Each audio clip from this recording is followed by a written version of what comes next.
Ahoy and welcome everybody. Welcome to Horizon's Call. I'm Derek Sword. I use he and pronouns. I am your GM for this game, your guiding compass as this crew navigates the treacherous seas of Damaris.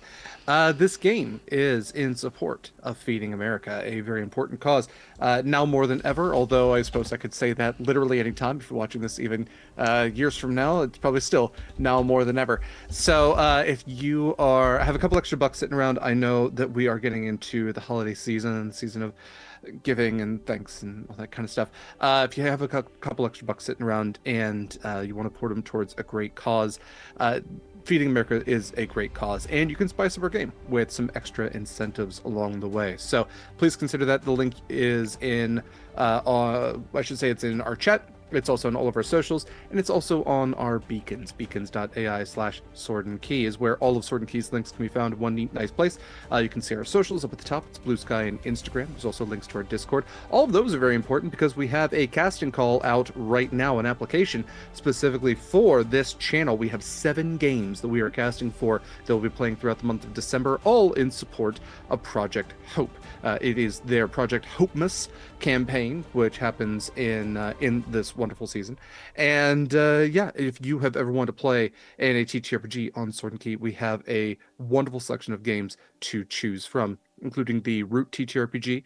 We have the creator of Shadowlight and Persona running a 2-parter of that game. We have Grandma Club being run by the wonderful Mare, featured on this show right here. We have Under the Floorboards that I will be running. We have Star Wars using the Fantasy Flights game system. We have the Genesis TTRPG system, which is going to be running a Mass Effect module. And we have one that I knew I would forget. So, let's see, I did that one. I did Tea one. Time Adventures. That's what it is. Tea Time Adventures being run by the Lady Dame. All fantastic games, some cozy, some a little bit more intense, everything in between. Some are multiple games, while others are one-shots, but there is a great span to choose from. So don't wait. The application closes in almost a week to the time I am saying it. So if you've ever want to play in a game, throw your hat in that ring. We would love to have you on the channel, raising money for a great cause. Other things you can find on beacons.ai/Sword and Key, you can find the link to that application. You can also find links to some of our other charitable organizations, ones that we support year round. So again, if you got money and want to put it towards a great cause, there are plenty of those available there. We also have links to some of our discount codes through some of our wonderful affiliates like Long Dog Dice. Jenn, who is the wonderful person behind the wonderful Long Dog Dice, makes incredible dice sets. Get your perfect dice set today. Use code Sword and Key for 10% off your first purchase when you do.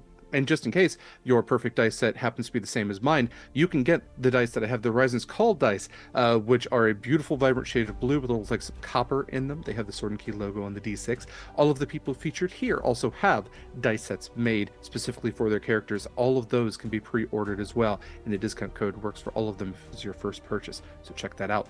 Eldritch Foundry is another one of our affiliates. Again, you can use code Sword and Key for 10% off your first purchase. They make custom minis, no matter how weird and wild or normal and mild your TTRPG character might be. You can make a mini of them. If you are a person who enjoys 3D printing, you can also get a subscription using our affiliate link for 3 months for $19.99 unlimited STL files. We also are affiliates with Hit Point Press. They make tons and tons of TTRPG stuff. The animated spell cards and the Vecna series, which is pretty great. They have comics for Humblewood as well as the TTRPG itself, and plush and music. The Big Bad series, lots of really great stuff. Use our affiliate link if you're going to be shopping from them. All that said, I'm going to hand it off to my wonderful cast to go around, introduce themselves, then we'll do a recap and we will jump into things. So, Mare, if you don't mind starting us out. Hi, I'm Mary, use they, she pronouns, and I play Acacia, who uses she, her pronouns, your soul knife rogue, star druid, centaur, who has a very bad feeling about all of this. Speaking of Star Wars, it's obligatory. I appreciate when you all say you have a bad feeling about this. It feels like it has to be every season. Is that how it works? I don't know. I'm sure it'll be fine. Every session feels like a lot. We'll work it out. Maybe every other session, every 3 sessions. We'll have to make a prequels eventually. We did make prequels actually. I would love more prequels, not gonna lie. It'd be pretty good. Honestly, though. Can I have a Pan Bear prequel? You know what? Fuck it, why not? I don't mind committing to things that I might not biting more than I can chew. Also, Jen, looking at you, prequels. Anyway, moving on then to Eva. Yes. Hi, hello. I'm sorry, that was very loud. It's me, Winnie. No, it's me, Eva.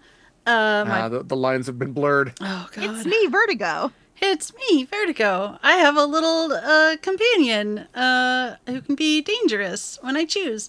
Um, excuse me.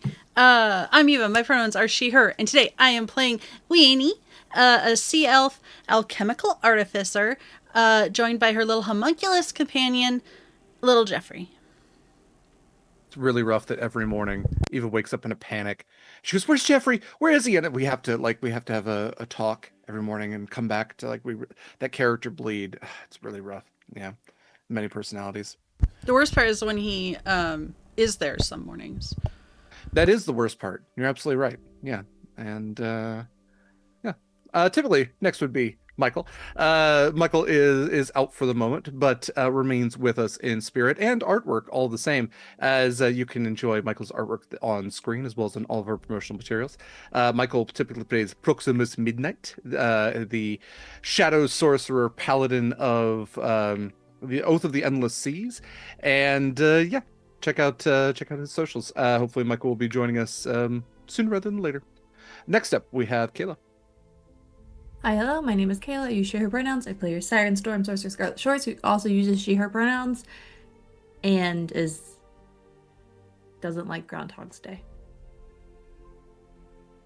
Yeah, it's worse the second time around. It's always worse the second time around. And then we have Jenn.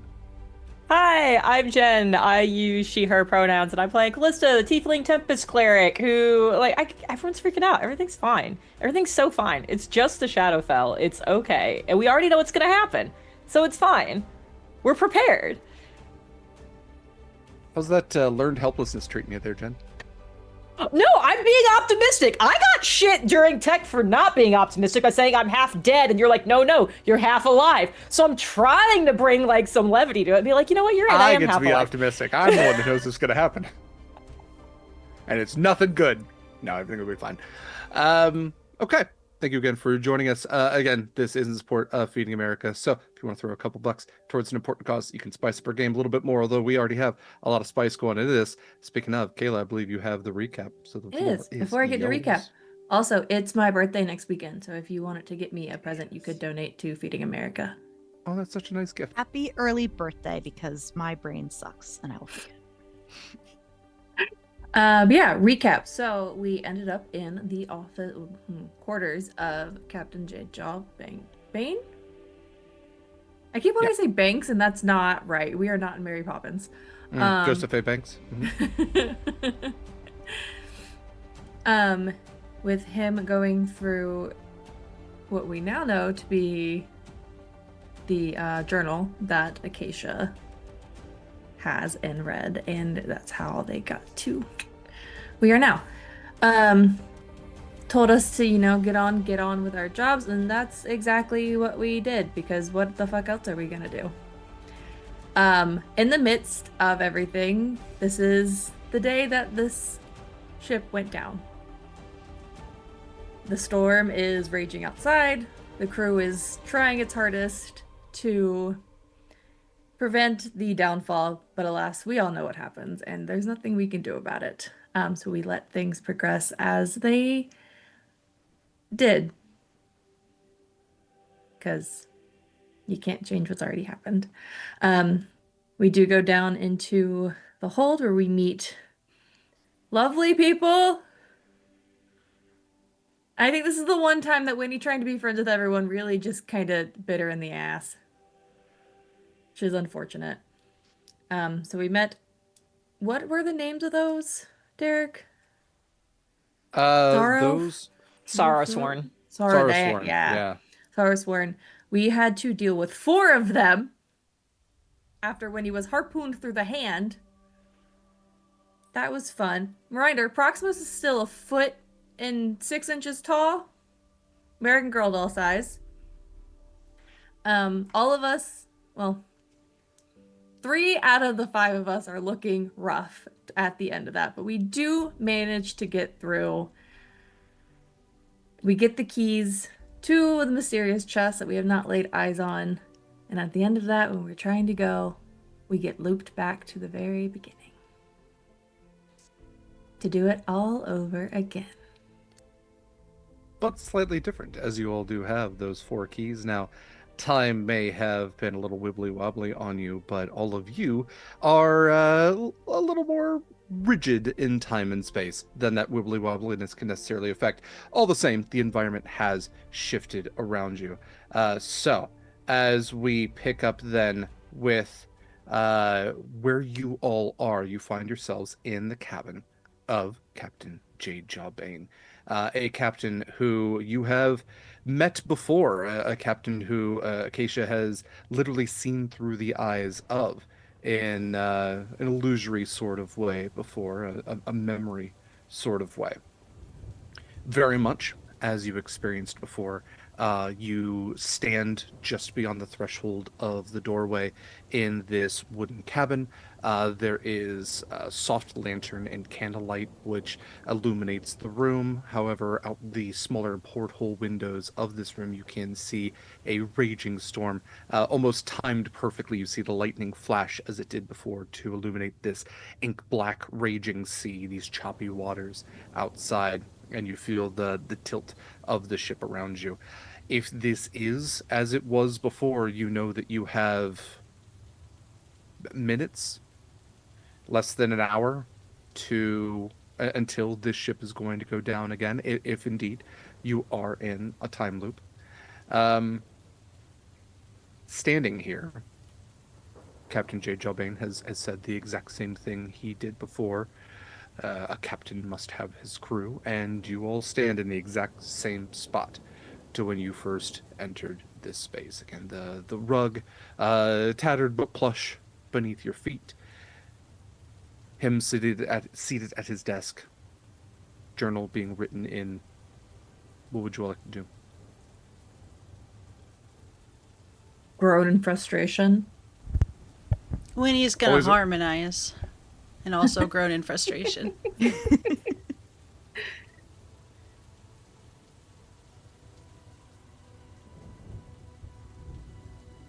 In the mind link, Acacia asks everybody, how do you want to handle this time around? We take Kallista's idea and get the chest and get the fuck out.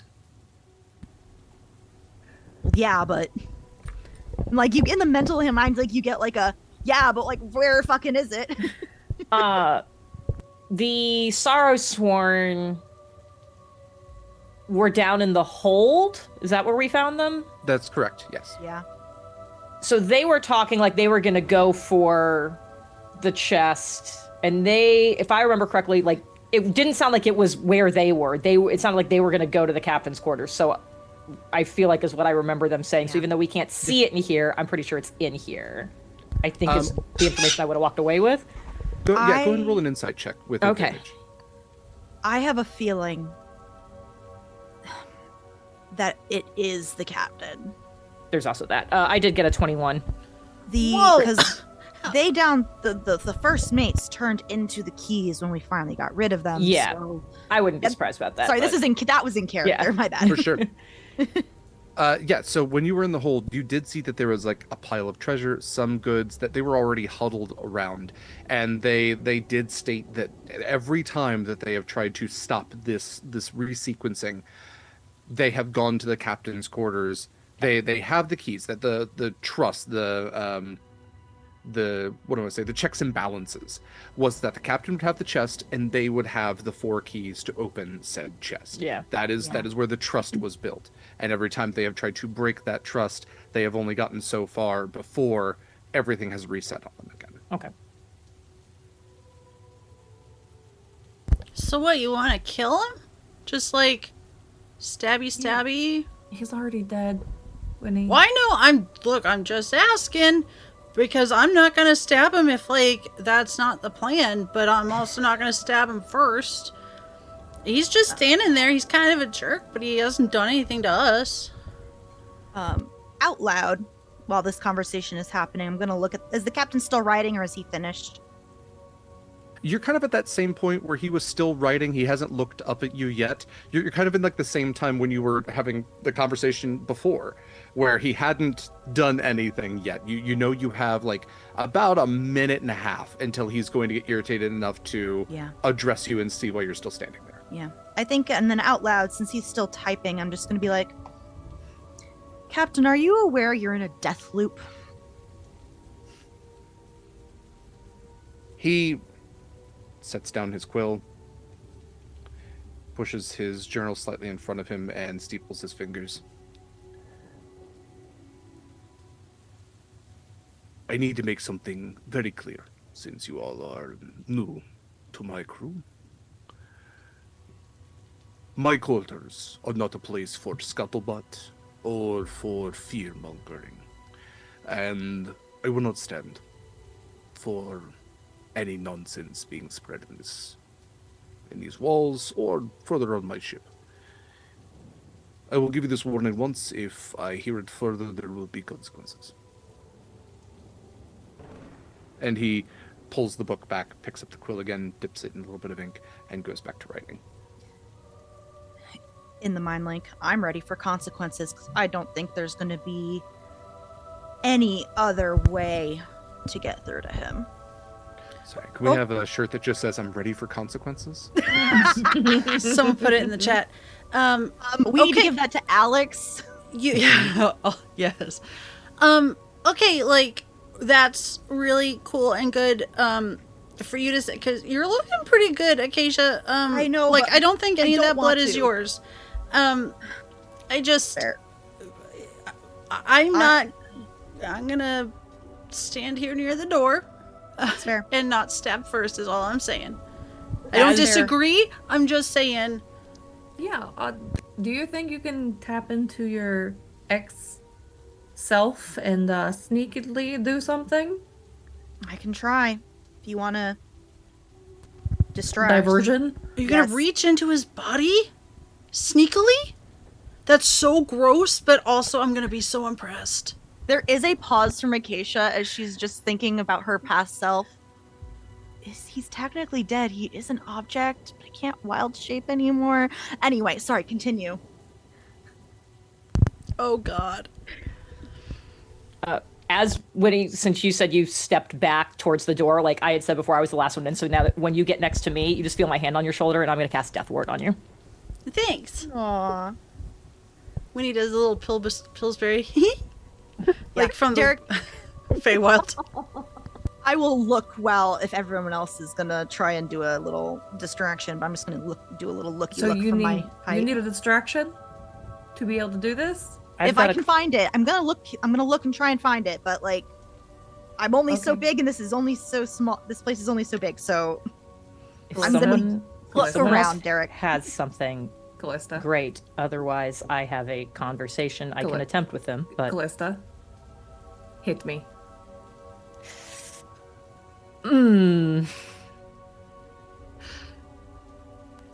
If there's hesitation, Winnie will turn around and punch Scarlett. Yes, good. It's like that Thai boat because she's so little. It's just gonna be like right in the solar plexus. I love Winnie, it. is this an unarmed attack? Are you using a weapon? It seems real rude to use anything else. Anything more than a fist. It's gonna be an armed strike. Okay. When you getting real brave with that Death Ward on. So, I'm king of the world! So before you roll an attack, what I would like is for both you and Scarlett to roll deception checks. Okay. Or you could do performance. This could be deception or performance. Or maybe someone has some really pent up rage that they need to get out, and neither. No, Winnie 1,000% does. Winnie is going through it, which is part of why Kallista was like, I can't do it. It's gonna be too much. You might kill Scarlett. This is too real and tempting. Okay, no. both of them are +5.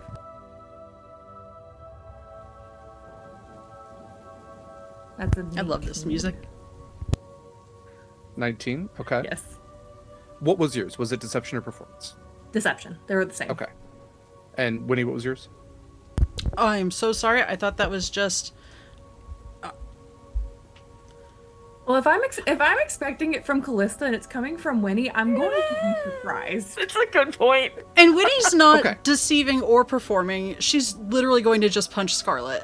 I guess that's a fair thing. Well, okay, so you're not like feigning. You're doing a genuine attack. Then ignore Yeah. all of that. Just Okay. roll an attack then with advantage. And to be clear, Can I give you one of my crits?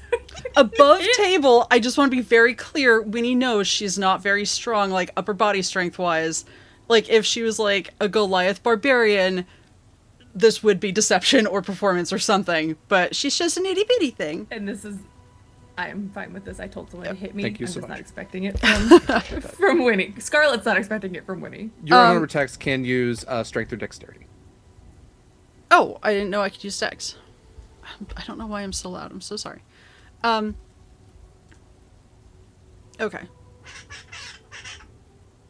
I don't wait. Typically, they're strength. Just for the fun of this, we'll do dex.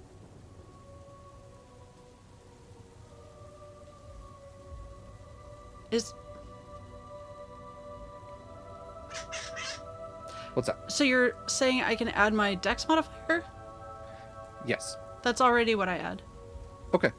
Typically it was strength before. They might have Okay. changed that for 2024. I'm not using the 2024 sheet though, so I don't know. Okay. I just wanted to be clear that okay. Unarmed attacks are not an often done thing outside of monks, and I've never really played a monk, so 15, 16, 17, 18. okay. You It miss. doesn't hit, but It does not hit. Was that with advantage? No, sorry. That is a 21 with advantage. That does hits. hit. Okay. Does it say on your sheet what your unarmed damage is? Oh yeah, it's a 1. It's Okay. there's Roll a no D4 addition. No, like there's no D4. It is just straight up 1. But I'm telling you, roll a Okay. d4 instead, That's fair. and add your dex to it. And add my dex to it. Oh shit! I'm so sorry, Scarlett. That's No, this is great. 3 It's fine. plus my dex modifier is 5, so Okay. 8. Okay. So 8 bludgeoning damage, and you hit Scarlet right in yeah. the solar plexus. Well, that was like for flavor though, because if it was a called Sure, shot, it'd which be is what I'm disadvantage. asking. That's No. what I'm asking. That was All for right. flavor. But like, love I this. am short though, so like, So I'm not good. punching her in her face, is what I'm saying. All right. You Why'd hit you punch Scarlet me in my just- boob? Yeah. Okay. You clock Scarlet real good. Rebuttal, Scarlet. It's just the look of shock, and it's just, oh shit. Wait, okay. Okay. The captain does look up again, but it's more of like, it's not an immediate like, oh, there's a fight. It's more just, we're gonna put down the quill again. And he looks up and steeples his fingers again, and he looks at the two of you. Do you have issues to settle? And he looks over at Winnie. And I will shove Winnie. Yeah, I'm Now gonna that's performing. I'm not shoving Winnie hard. I'm gonna put my finger up to the captain, just like 1 minute. I'm gonna like do the shocked horse thing and do like the stumble backwards, you know, when a horse gets startled and shit, to get Okay. closer to him, like his desk, so I can like look around better. Winnie is trampled. Yeah, no, you do the clop, clop, clop, clop, you're doing like the sidestep thing. He reaches into a drawer next to him and he tosses 2 daggers onto the floor at your feet, and he goes, whoever draws first blood gets double rations. Whoever gets cut first has no rations for a week. Just looking at Winnie, I'm just waiting for in the Mindly Winnie. We're going to play along. I'm not going to hurt you. I didn't mean to hurt you. I just You're- Kallista wasn't it's- doing anything, and No, that was a good hit. That was a good hit. thanks. I've never actually punched anyone before. Good job. Yeah, I could tell. We'll work on that. Your conflict does not leave this room. Settle this here. And then Acacia, you may roll stealth. Did No, I need that's to fine. roll anything for the shove, or can I just try and low tackle Scarlett? If you want to like push Scarlet to the ground, we could do something for a Oh shove. my god. tabletop. 21. Okay. If this is just like Oh, thank I you mean, for the shoves don't do donation. We damage. hit our goal. Hella. shoves don't do damage or anything like that. So if you're just looking to do a little Knock push, me prone. We have a boon, which is our first boon ever. it is your yeah! first boon ever. First What boon. What does that mean? So boons kind of so black spots. I decided that's when something bad happens. A boon is when something good happens. I will add it to your boon pool. So what you can use this as is maybe you want extra advantage on something that doesn't already exist. Maybe you're looking to like auto succeed on finding something. Not necessarily like crits on attacks, things like that, but you're looking to add something to the story. This is something where you all can use this as a narrative tool to add something else positive to the story as opposed to a conflict that otherwise would be exacerbated by a black spot. It's Backup not even arrives on the right when we overlay. need it. Captain Jade Jaws, angry twin. Yes, his twin brother shows up who's like, listen, I'm the good captain. This guy has been impersonating me for years. What's the result? Do you want a chest? Oh, thank goodness. I'm so tired of this time loop. Okay. Acacia, you've rolled pretty decent stealth. He is like eyes gleaming a little bit, focused on Scarlett and Winnie, and also kind of Kallista, who's in Proximus, who are hanging towards the back there. You, despite your size, are not obfuscating any of the light in here. It's kind of like dancing all about with the candles and the lanterns. You have a pretty good vantage point to kind of stand next to his desk and get a better look. So I'm going to move your token here just to, feel free to get a little bit closer there. We'll pop Yeah. you just right there, wherever you want to be. We're still below decks on the screen. Oh, are you? Well, I'm going to move you over to the other map then. So just to give you an idea of what you're looking at here, this is the captain's quarters map. I can't move myself. Can you not? This should be this. Oh, it might be because I placed the tokens, which is a stupid Roll20 thing. I'm going to delete all the tokens if you all want to place yourselves back to where you would be in here. If you're not Acacia, you're pretty much right by the door. Make you big.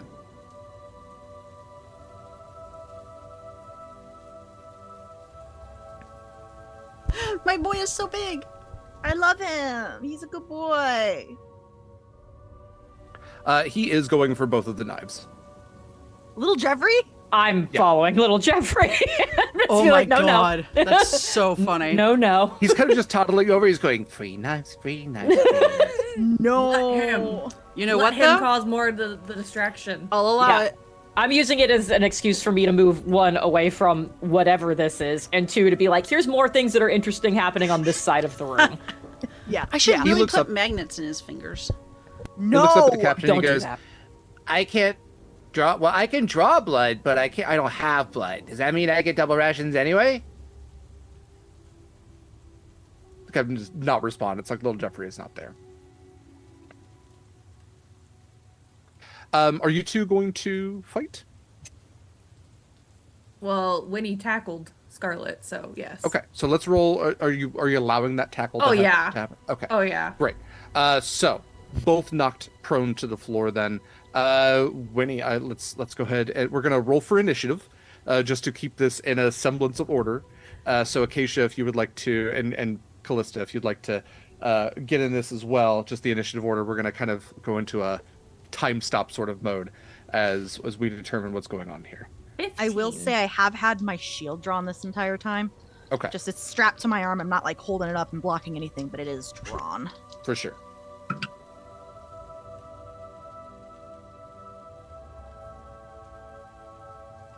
Okay. Dang. I rolled a crit with a +10. Damn. Yeah. So, Because I think it'll be funny. I'm gonna give Winnie my 18. Okay. Yes. So I effectively have a 14. So Winnie has an 18, and then let's see, Scarlett had the 15, and then it would be Kallista. Okay. All right. Well, Acacia, it is your turn. You're not necessarily in combat, although you do have combat options provided to you. Correct. So, with that in mind, what would you like to do? I'm gonna see if I can find any. I'm gonna see if I can try and find the chest.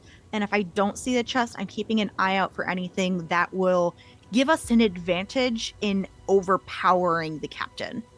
Fair enough.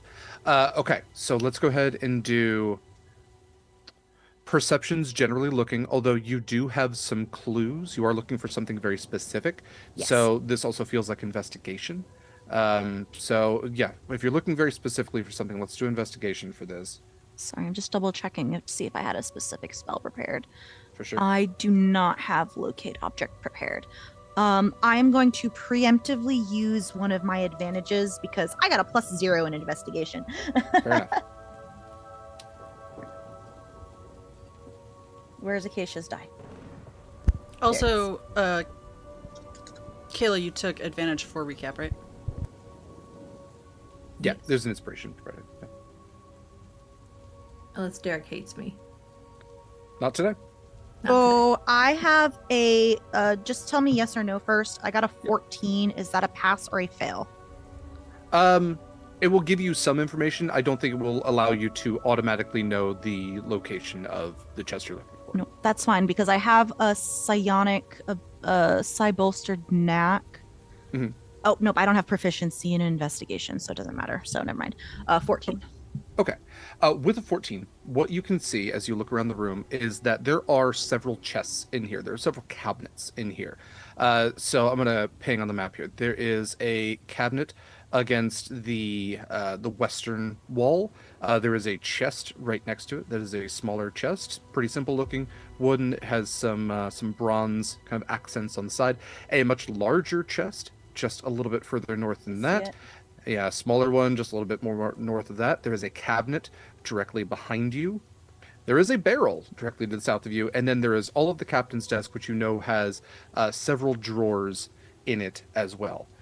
As you're looking around, you're kind of like, you're noticing that those are the obvious, what do I say? Like storage spaces.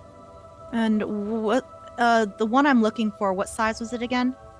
What you saw was just about, it was probably roughly the size of this one right over. I see it. Yeah, that one, Did which could be held in any of those spaces. Did I miss any of the ones you pinged? I think the only other one was the barrel, and you probably wouldn't reason it smells and looks like a pickle barrel. It's probably Okay, cool. oh, and then there's the one just right up north there that he has. Okay. Yeah, there's the one. All right, in that case, I'm gonna just start going as quickly and as quietly as I can to begin looking through the things you have pinged. I Okay. know it's probably gonna take a couple rounds, but like I'm gonna make my way through them. Fair enough. Okay, so with that, it is the captain's turn. The captain has put his steepled fingers down, and he is now kind of patting on his desk in this rhythmic kind of beat. And he looks over to all of you with Proximus there as well, and you can see an irritation forming over his face. There's this green mist that is now escaping out of his eyes, and you hear him utter a word you have heard twice now before, as he almost like shouts out. It's a subdued shout, more of a command, where he says "serve," and I will need everyone here to now roll a wisdom saving throw. I don't think I'm within range of Proximus.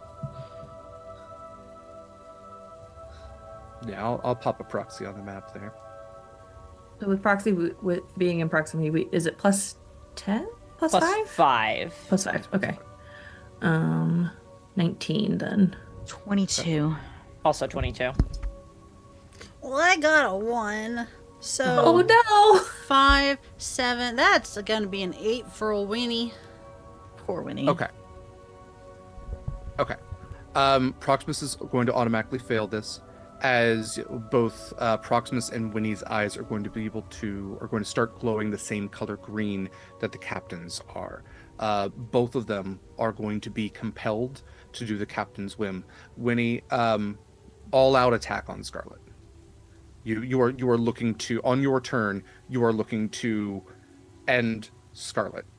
You will have a saving throw that you can do anytime you take damage, or at the beginning of your turn. So you do have an opportunity here at the beginning of your turn to succeed on that. It is a DC 18. Proximus, on the other hand, has taken to cleaning up the space. As you see, little Proximus has gone over to the table, and he is just idly just polishing some of the silverware there. He's making sure that the lanterns have oil. He's seeing to the captain's quarters. He's taking on the role of the cabin boy, as that is what the captain has determined him to be. Winnie, it is your turn. I will need a DC 18 Wisdom saving throw. I was gonna say I would like to try and make that saving throw, please.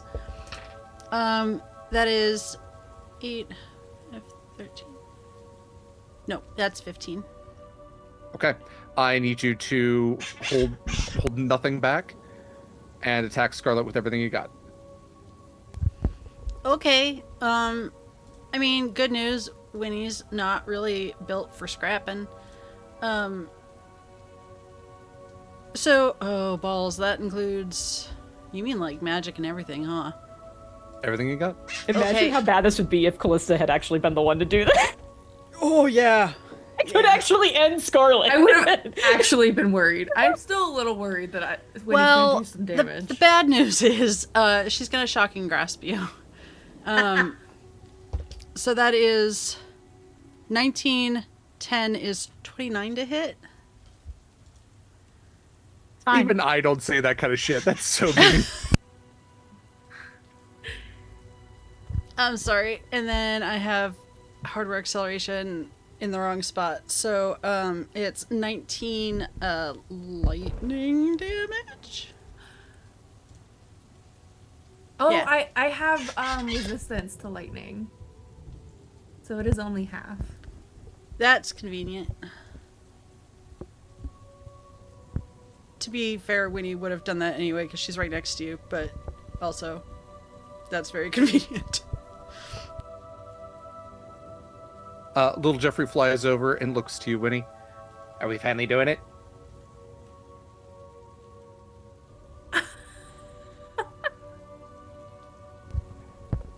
I mean, I guess Execute Order 69. Oh my god. And see, Michael's not even here to appreciate that. I know. Yep. And I guess that means little Jeffrey is gonna do his little attack, which is fine. That's gonna be a 13. What is his to hit?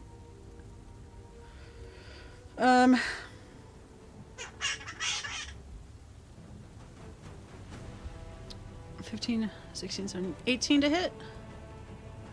18 does not hit. Okay. Good. Okay. All right. If there is nothing else for you, Scarlett, it is your turn. You've just taken 19 points of lightning damage, halved, to be fair. But Winnie, you can see a magical compulsion has taken over her. What would you like to do? I know Winnie's not doing, is not up to, full health by no means. Mm-hmm. So I don't necessarily want to... Winnie's not bloodied. It doesn't mean I want to go into her when I know that we are not doing great on healing options either. Yeah, as a siren, you know that any damage that she takes is enough to Yeah. to force another saving throw. Yes. However minor that is, but yeah. You can bite her, it's okay. That's actually a great option. I'm gonna bite Winnie. Okay. Jump. Yeah, with those siren fangs. Okay, you can roll an unarmed attack.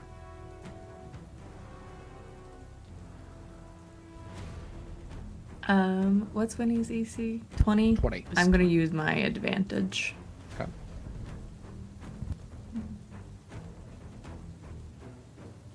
It's still not enough. I'm gonna use another advantage. Okay. I use my inspiration from recap, and now I'm actually taking advantages. Perfect. That is enough. That is 18 plus 5. Okay. If you want to roll a d4 plus your strength or dex, whichever is higher. My dex. That is a solid 4 points. 4 points of damage. Okay, Winnie, would you like to do a re-roll of your Yes, please. wisdom save?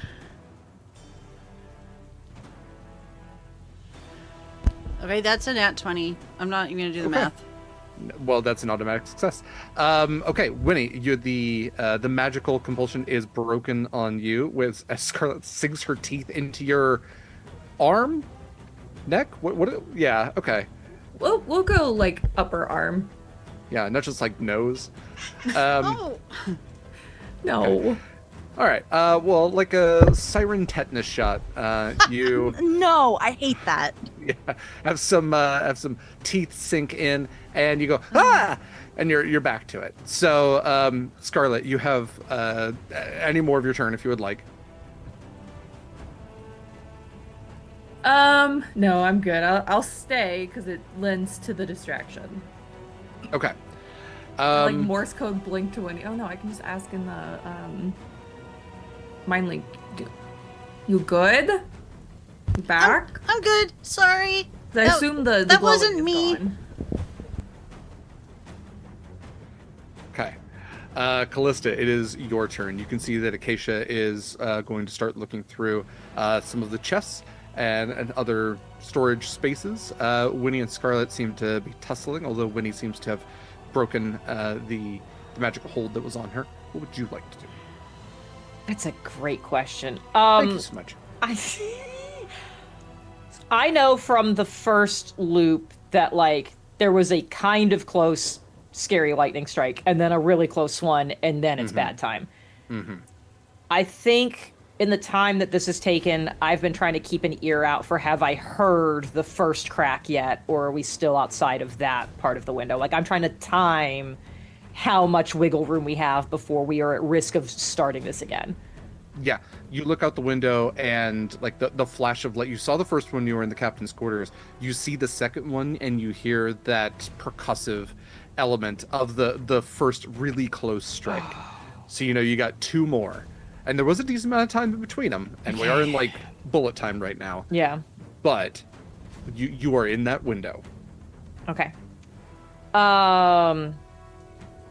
It looks like Winnie is good and Proximus is just doing his thing. That's fine. I can't really help look for stuff. That's going to be obvious as shit. Is the captain still sitting behind his desk? He is. He like locked in on Winnie and Scarlett, who have electrocuted and bitten each other. Like some kind of poivert. Yes, like some sort of poivert. Yes. A voyeur. Mm-hmm. He looks over. He goes, "Listen, this isn't like a weird thing. This isn't like it's not about that. It's about power. That doesn't make it sound better. It's nope. I got nothing. Marker. Captain is kinky. He's sitting in a cuck chair right now, so Yes. Just like every dungeon master. Oh man, cuck chairs have made it to Damaris. I'm not Every gonna say captain's that. chair Never is a mind. cuck chair. No, No, you They've have to. probably been there. It's just the first time it's made it to stream. Yeah. True. I'm moving on. I haven't finished this drink. So I'm gonna move up to this spot. I'm just kind of like casually walking away from this to kind of give it space. And I think that was, yeah, I can't really move much of anywhere else without getting like in the way because I want the captain to be able to see this so that way maybe he stays locked in on it. So I guess for right now I'm gonna move there.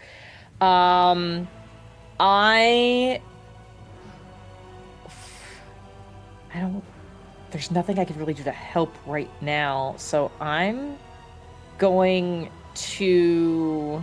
Kallista, Yeah. So stumble backwards so I have an excuse to go to the other side of the room. Okay, so I guess like as I'm moving, maybe I will hip check this table that I've gone past, and kind of trip over that a little bit. I have a low dex, I can probably sell that. So Yeah, I will do that. The turkey that is on the table there, the large fowl, goes tumbling to the floor. The pewter platter that it's on clattering with it. It just disintegrates into like maggots and then necrotizes almost immediately as it hits the floor and is just gone. You see Captain's boy Proximus comes over and he's trying to like sweep it up into his hands now. Oh, I Poor hate Proxy. it so much. You can also hear him whispering, where he is whispering, "One must serve. A captain needs his crew. I One hate must it. serve. The captain needs his crew." For right now, I didn't know Kallista also hates this, but it's like he's out of the way, and it's kind of feeding into like the captain thinks this is a thing that's happening. I don't want to disrupt that, so I'm gonna let that go. Ooh. Well, yeah. Couldn't have done. That's a touch spell. Never mind.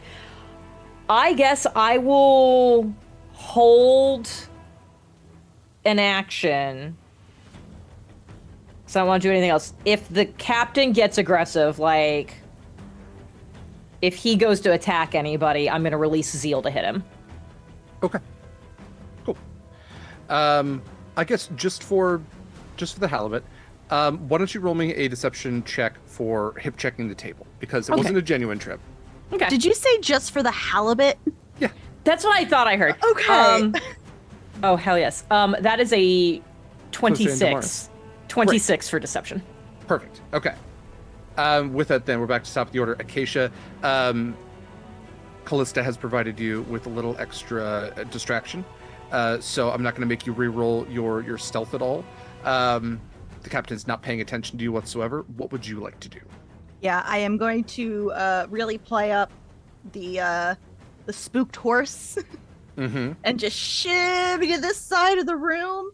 And I'm gonna just start looking through this stuff that you pointed out before. Sure. Let's do an investigation check again.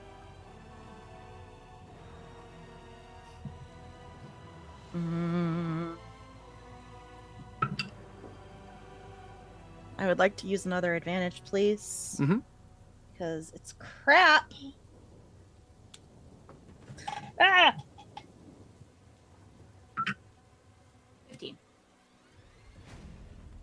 I'm sorry, how much? 15. 15. Okay.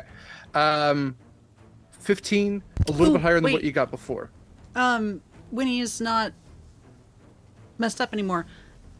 Winnie would like to add +5 to that. Hell yeah. Make it a 20. Great. Dirty 20. Okay. In that case, you with your, I mean, big girl in this space, pretty big for a captain's quarters, honestly, as well. I think that's maybe one thing that throws you a little bit is, this captain's quarters, just by the size of it alone, means that the officers probably don't have designated or dedicated quarters in the way that your ships do. It means they probably sleep amongst the rest of the crew, or are all like cobbled together in a single room, or maybe they don't even have a medical bay at all. Maybe they're using that space for the officers' quarters. Regardless, you kick open the cabinets furthest south, kind of just like your spooked horse, oh no, your hoof. Oh, no. And it kicks it open. You look inside and all you see are just cobwebs, and just like the stench hits you of all of this rot. Like everything's just hiding just below the surface, almost this illusory surface, so that it all feels and seems so real. With your turn, you also are able to kick open the chest just north of it, and as it swings open, you can see that there are some very moldy clothes inside, and maybe a couple of gold pieces that twinkle, but there's no chest. However, with the 20, what I will tell you is that as you do that, and you're kind of like leaning down to look past, right? You kick it open, then you kind of have to like lean back, or like almost even look through your legs.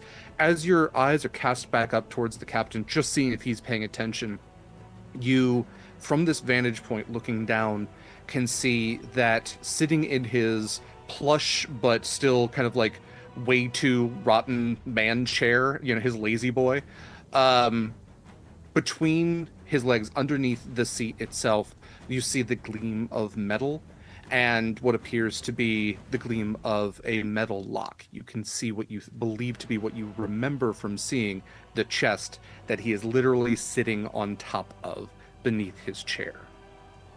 Hey, bad news. I think we might need to escalate it because he's literally on top of it. It's under his desk. At least I think it is. How much do we want to escalate right now? Full 10. Okay. I can also do it as well. I can also pretend to freak out. I was like, can that trigger my held action? You're muted. You were muted, but I feel like that was consent to do it. That felt like sure fucking go for it. Man, that's dangerous, isn't it? You had said if he was going to do anything. Yeah. So, in that sense, that is not the triggering effect. Okay. That's fine. Just to be fair about that. That's fine. Okay. Yeah, he has not done anything necessarily untoward with that, but All right. Acacia has at least communicated. So I will say, if you would like, to do something on your turn, we might do advantage for that. We'll see what shakes up between then and now. Yeah, it's a long time till it's my turn again. So. Yeah. Okay. Let's see. Kallista, we could also fist fight. Just everybody, so all these girl fights, all in the captain's quarters. Oh. Oh no. God damn. Don't want to make it too sexy in here. God. No. Don't we? Stream PG-13. The only thing we're It's missing is not. just a wet t-shirt. Come on. I mean, I can make it rain in here. we're half underwater right now. It's kind of happening. Okay. This is going so well, you guys. Jesus. That's what happens when Michael's not here. That's okay. I've been sending him messages like, here's highlights of what you've been missing. So all he knows is that Winnie was trying to fight Scarlett to like legitimately, and now I'm going to say, and now there's wet t-shirt contests, and I'm going to give him no other context. Good. Okay. He has to watch it if he wants the To be actual lore. clear to the viewers, Michael could not join us today for extremely legitimate reasons. He's not being extremely punished for legitimate not against being him. here. It just so happens that everything is falling apart without him. Okay, but let's be real here. He would be contributing. Oh yeah, Oh, no, for Yeah, sure. yeah. This helping is a strong word for whatever this is going to be. Also, a 1 foot tall American Girl doll trying to pick up maggoty turkey is really upsetting to me. Thank you. Ew. It's just like what's left. It's all the detritus and dust on the floor. But as he has moved to that space a little bit closer, the captain is going to look over and see something dangling from his hip, something that shines, and he is going to, Captain J. Jalbane is going to snap his fingers and point over to Proximus, who will come flying over to his desk and American Girl doll style stand upon it. And the captain is going to reach over and pull the key that you all retrieved from, because each of you had a key, right? Or who all had the keys? I might be wrong about I this. thought Acacia took all of them. I think I took all Never of them. mind. And I put them in my Reverse all that. pocket. Or somewhere. Reverse all that then. In that case, he did roll a 22. Trying to think what that would be challenged against. I guess that would be your stealth. Did you roll a 21, or we could do passive stealth for that? Where's my passive stealth? For hiding stuff or what? Because It'd just be, yeah. Because I don't remember. I honestly don't remember what I rolled for stealth. I think it was something like 21, but it was a 22. If your passive stealth is higher than a 22, My passive stealth is a dirty 20. okay. Then he will just glance over to you. There's something supernatural about this, as well as they are in your pocket. But he does look over to you. We'll erase the whole Proximus thing. And not really noticing that you're like rifling through his stuff or anything like that. He looks to you and he says, "So, a mutineer in my own quarters. Not the first time this has happened, but, well, with that I have information to go forward with, right? I am prepared for what to do with mutineers. You want the treasure so bad? Honestly, thought it would be my officers that came this time. Just like the last time. The time before that.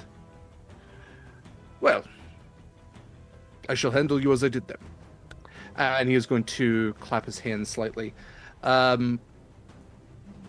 Let's see. That I'm going to say perceiving that was his main action. But you can see that he is now taking a harder look at Acacia.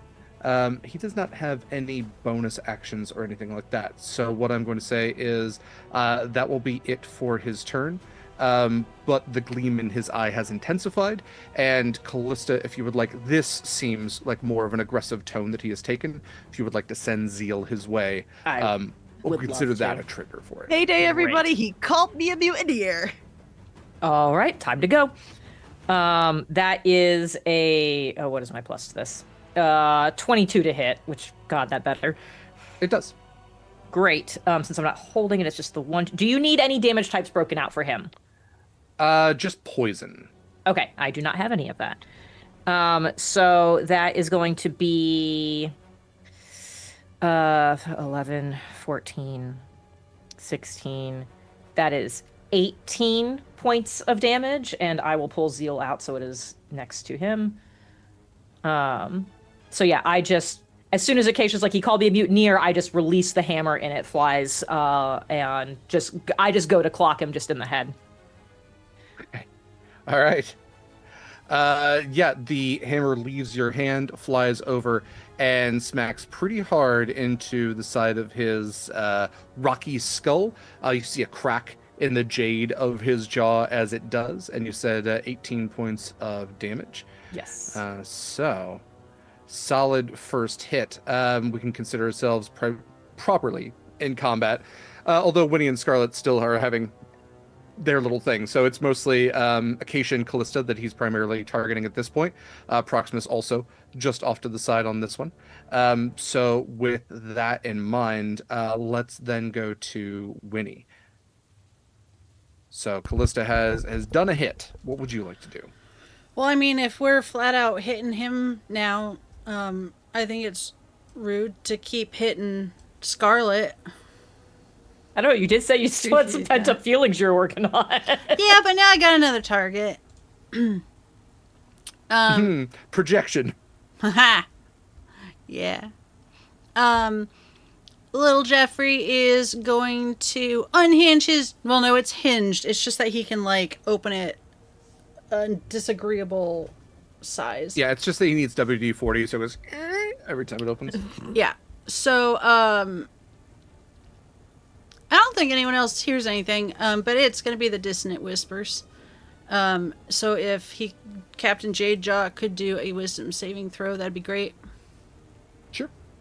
He has a... And this is +6. just for flavor. Mechanically, little Jeffrey's not casting the spell. It's not a touch thing. It's just when he doesn't have a Walkman on her.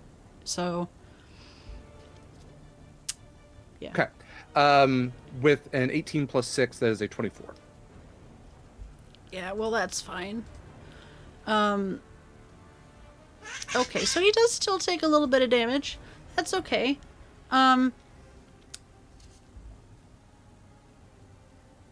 Oh. Are those 6s? They are. That's 18 damage, so that's 9 psychic damage. Man. That was pretty 9. cool, but too bad it was half. He takes half. Yeah. Yeah. Okay.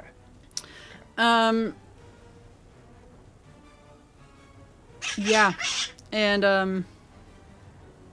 I'm not going anywhere. And I don't want to provoke an opportunity attack from Scarlett. So I'm just kidding. I'm just kidding. I'm not possessed. LOL, that was a joke. I completely forgot. Proximus is snapped out of it. That's what it sounded Yep. like. Oh, little Jeffrey is going to shoot him. Pew pew pew. That is a...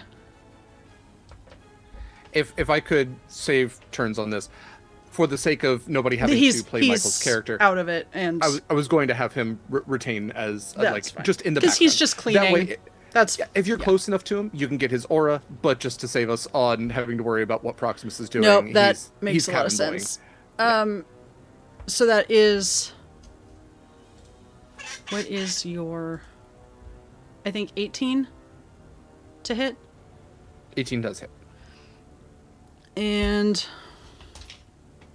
1d4 is 4 plus 4, 8 force damage. Dang, little Jeffrey! I high five him.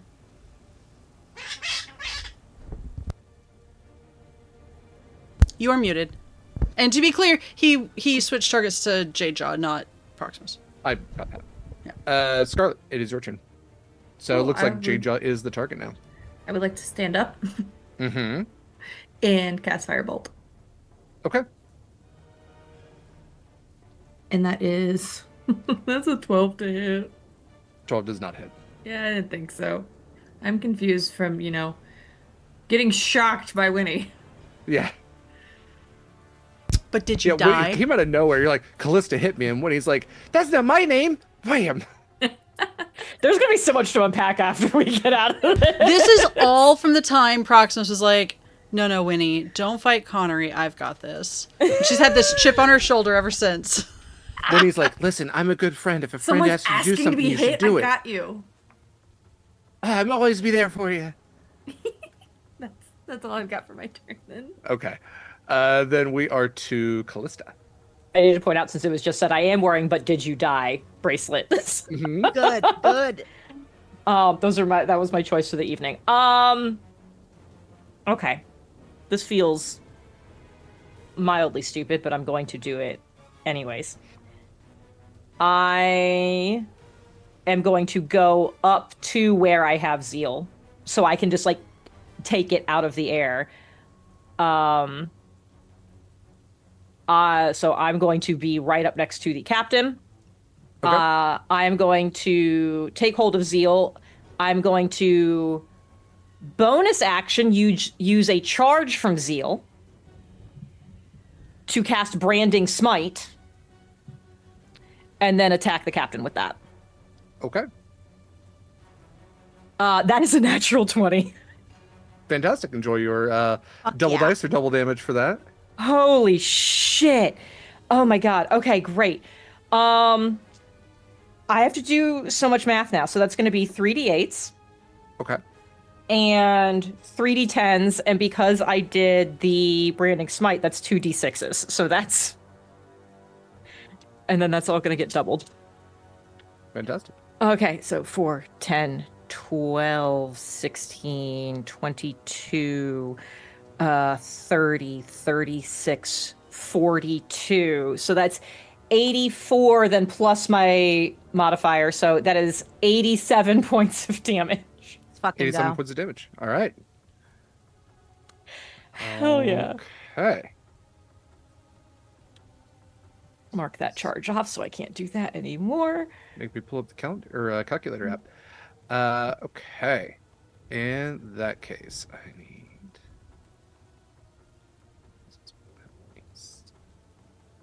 Cool. That's movement, action, bonus action. So now I'm just next to him, which I'm sure will be completely fine. It won't. That's okay. Yeah, it's the end of my turn. It's all good. Okay. In that case, we are back to top of the order with Acacia. Acacia, what would you like to do? I think what I'm going to do is look at everybody. Proximus is out of the, out of the fight for the moment. Mm-hmm.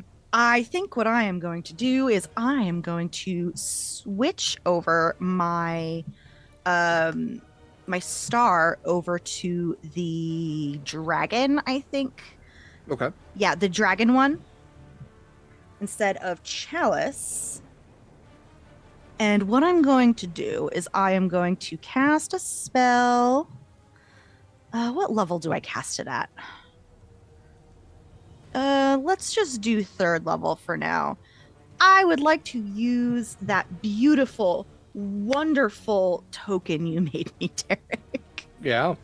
And I would like to summon 8 1/4 creatures. So I am about to summon 8 wolves. Okay. I will put them down in a second. Mm-hmm. That way I can move them.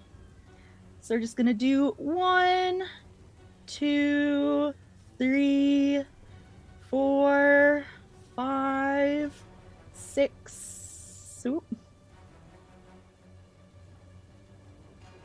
6, 7. I don't know where 8's gonna go. Who hits this guy and 8 wolves appear around? Because I think this will be the first time Kallista's also had you summon a bunch of shit. So there's a lot happening. Yeah. Also, I don't know if it matters, Derek, but just for the record, since it was technically branding smite, he cannot become invisible while I maintain concentration on this for the next minute. Good to know. So, yeah, I summon 8 wolves, Derek. Mm-hmm. I don't know when you want them to go. Does it say when they're supposed to go? 1 second. In an unoccupied space you can see is considered fey. Roll initiative for the summoned creatures as a group. Let's roll for initiative then. So I will roll for initiative, which is a wolf. +2 dex, okay. 6. So sadly, they're going at the end of the thing. All right. I will Wolves. keep track of said wolves. Yeah, I know how to spell wolves, but I am going to type wolves because that's more fun. Okay. Great. So, a bunch of wolves have appeared. What else for your turn? That's all I got, I think, right now. Okay. Hold on, let me double check one thing. My rogue things, these can't. Cunning action, dash, disengage, or hide. I think what I'm just gonna do is I'm gonna move. I'm just gonna stay there and just ready myself. I don't think there's much else I can do at the moment. Alrighty. So it is the captain's turns. Every creature within 5 feet is going to take. Every creature is going to take 1d10. Kallista's going to take 2d10 because Kallista has attacked it on a turn. So let's see here. So all of the wolves are going to take, that was a 10. 10 points of damage. Kallista, you will take 20 points. What kind of damage is it? That is cold damage. Okay. So they're still up with 1 hit point. Jesus. Okay. Except for the one that's behind Kallista, because it was not in. Yeah, that one's not within 5 feet. Are we saying because Mykyl's not here to deal with it that the warding bond is not active at this moment, so he's not having to take my damage? Okay, great. Yeah. Okay, now he is going to take his 2 attacks. He has one with a great sword that he is going to stand and draw from his hip. So that attack is going to go towards Kallista. That's only a 10 to hit, so that is not going to hit Kallista. Then his arm is going to extend out of his captain's coat sleeve and almost liquefy and congeal back into a solid, as will become a life-draining tentacle that he is going to whip out towards Acacia. And that is a 22 to hit. So... I would like to cast. I would like to use my last woe, please. Okay. Yeah. So minus 1d6. Okay. I'll roll super quick for you. 1, which I think, unfortunately, still meets. Hits. Yeah. It was worth a try. It was worth a try. Okay, so you are going to... Well, let's do this. I need a DC 15 Constitution saving throw.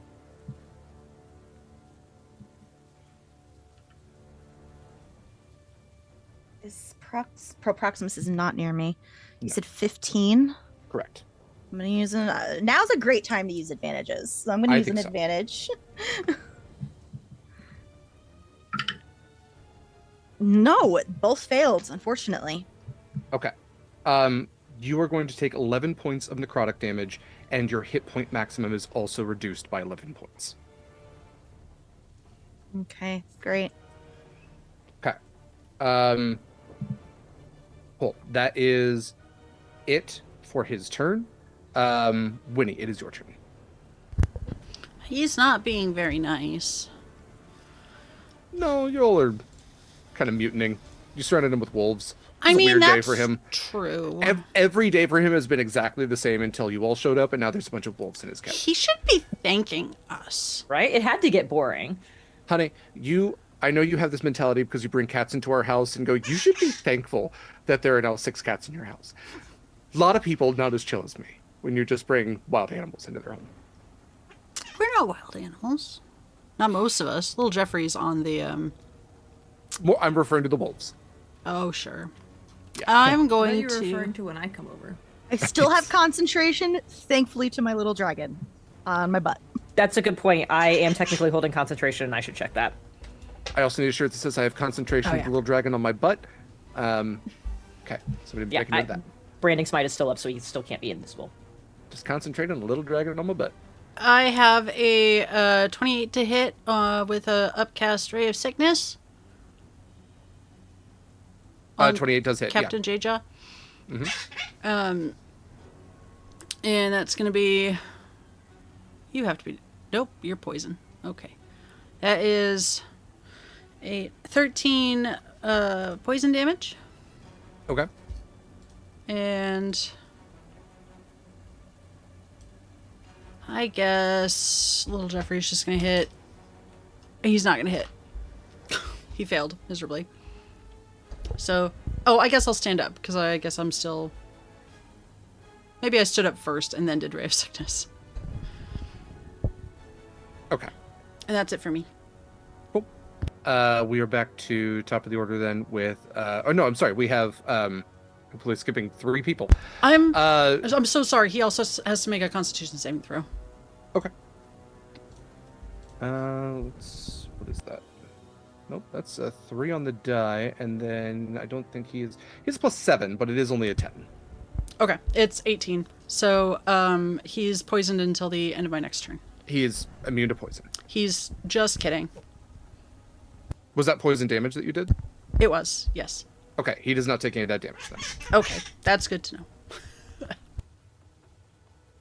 Yeah, that was what I said when Kallista had asked any damage types. I'm sorry, You're good. I didn't specify that he was immune. I did specify that was a damage I needed excluded from... Yes, no, that's fair. Yeah, stated. Okay, so here's a ghost. Poison, not doing its thing. With that in mind, we go to Scarlett.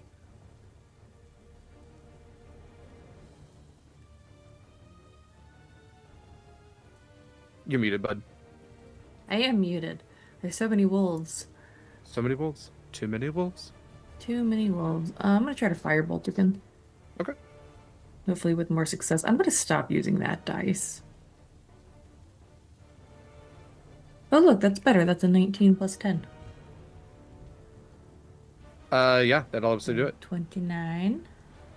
3d10 for fire damage will be 16. 16 damage. All right. I'm gonna So many stay. tabs. I'm gonna stay where I'm at. Cool. Stay back here. I'll let the wolves be in close.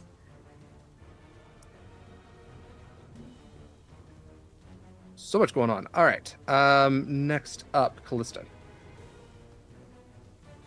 Did Acacia just say that he clocked, or at least her, as a mutineer, or has Acacia told us that she has seen the chest? Yes to both. Yeah. Okay, great. He verbalized the whole mutineer thing, and then Okay, yeah. Acacia did note that the chest was under his chair. Okay, great.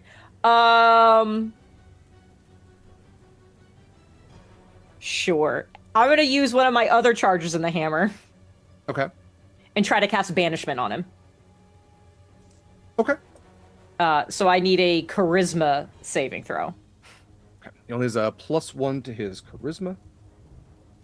That's only a 15. Does that succeed? That does not save his 18. Okay. Then he is going to use his once per day. There it is.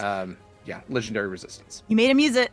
That's okay. Yeah, and it was a charge out of my hammer, so I didn't even use a spell slot. Great.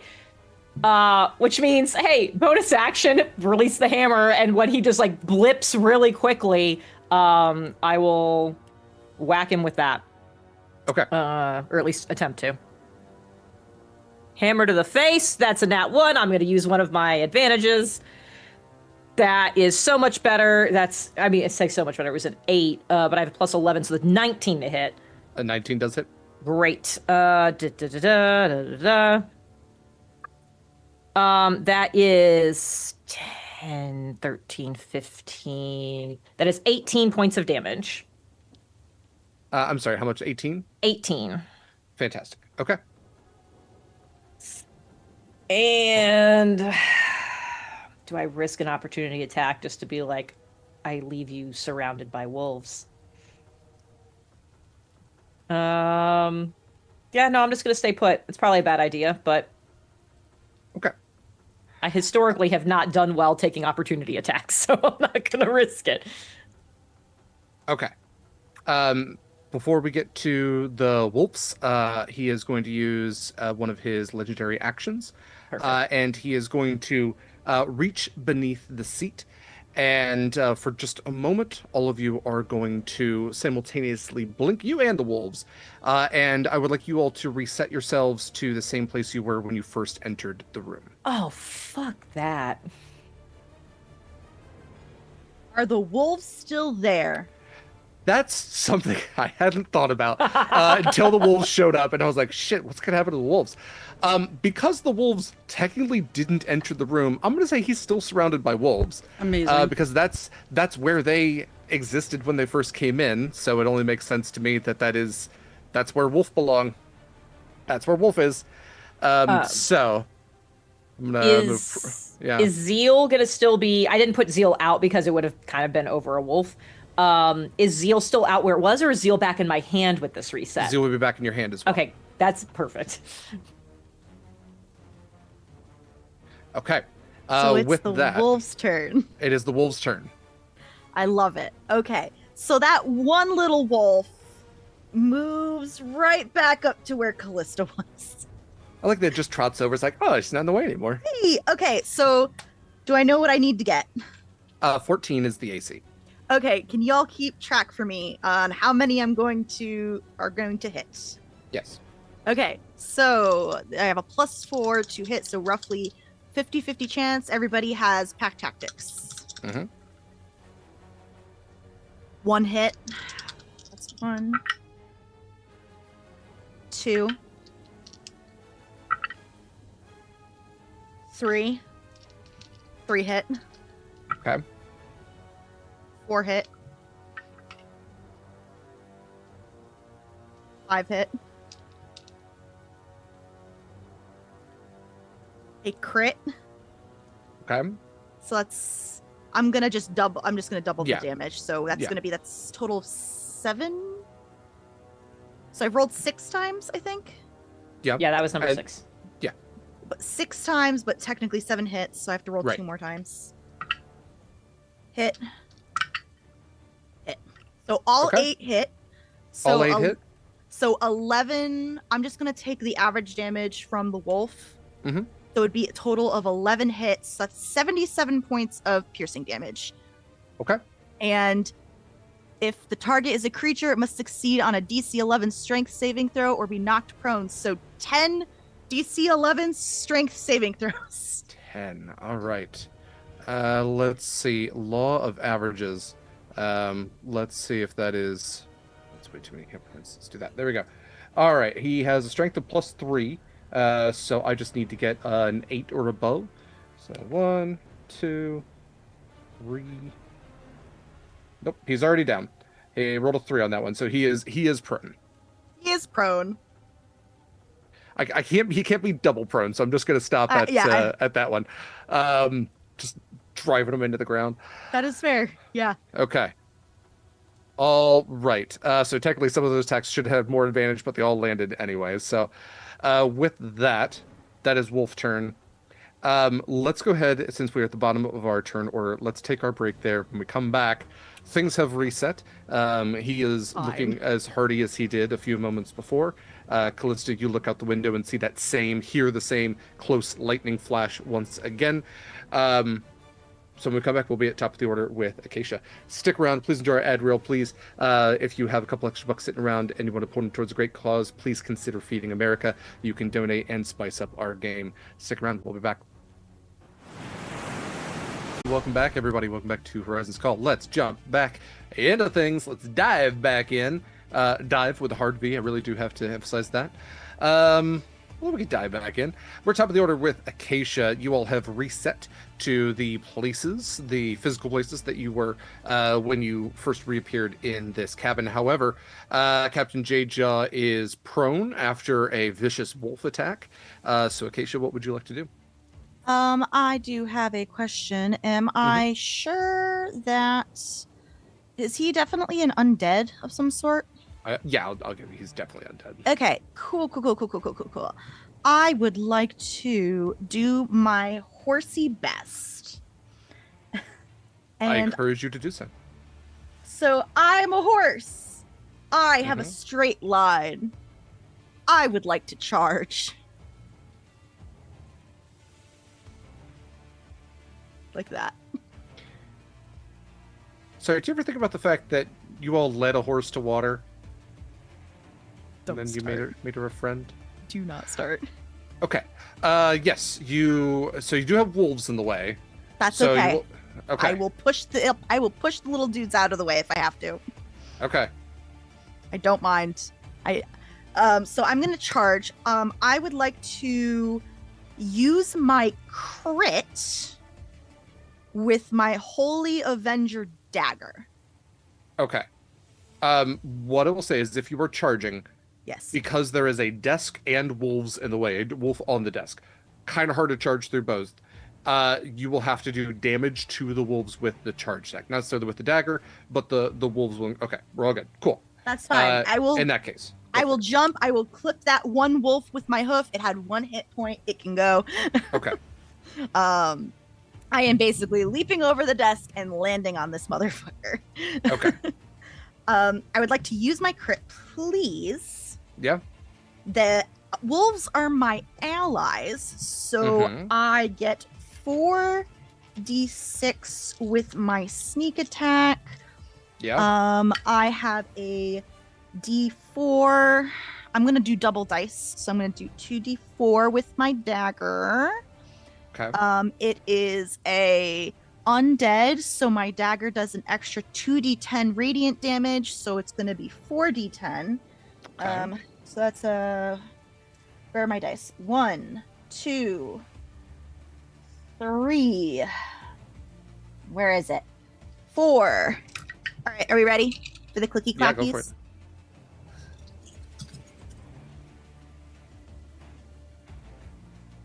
I will need to tally all of this up. Mhm. So that's 3, 10, 2, 6. Oh, damn it, I accidentally. Okay, so 3, 10, 1, 2, 1, 5, 1, 3, 2, 6, plus 10. I don't think I doubled the plus 10 with the from the dagger. Okay. So that's 44 points of damage. Okay. And then I have my bonus action hoof attack. Yeah. So I would like to do that, please. Please. Quite a hefty attack. All right. That was the point. Yeah. So this is just a stampede on it. Mm-hmm. Sadly, that was a 1, but I don't care, so I'm going to use one more advantage. I'm using a lot of my advantages. It's fine. I've been saving them the entire game. It's fine. 17 on the die. Yeah, 17 hits. Yeah, absolutely. And then that is going to be a total of 10 damage. Very nice. Wow. I'm gonna scoot you a little to the side so I can Oh, yeah. put his hit points on him here. Yeah, pretend I'm where the X is. It's fine. I got you. Okay, so it's 3. Okay. It's fine. Right. We do that. There we go. All right. If that is your turn, we are to Jade Jaw's turn. The beginning.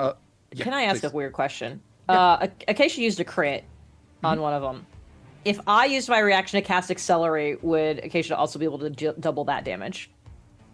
That's a really good question. I'm not super familiar with Accelerate. Can you read what? That is a Yes. good question. I'm Yeah, not familiar so either. it's a reaction I take when I see an attack roll hit a creature within 60 feet of me. Ta-da. Yep.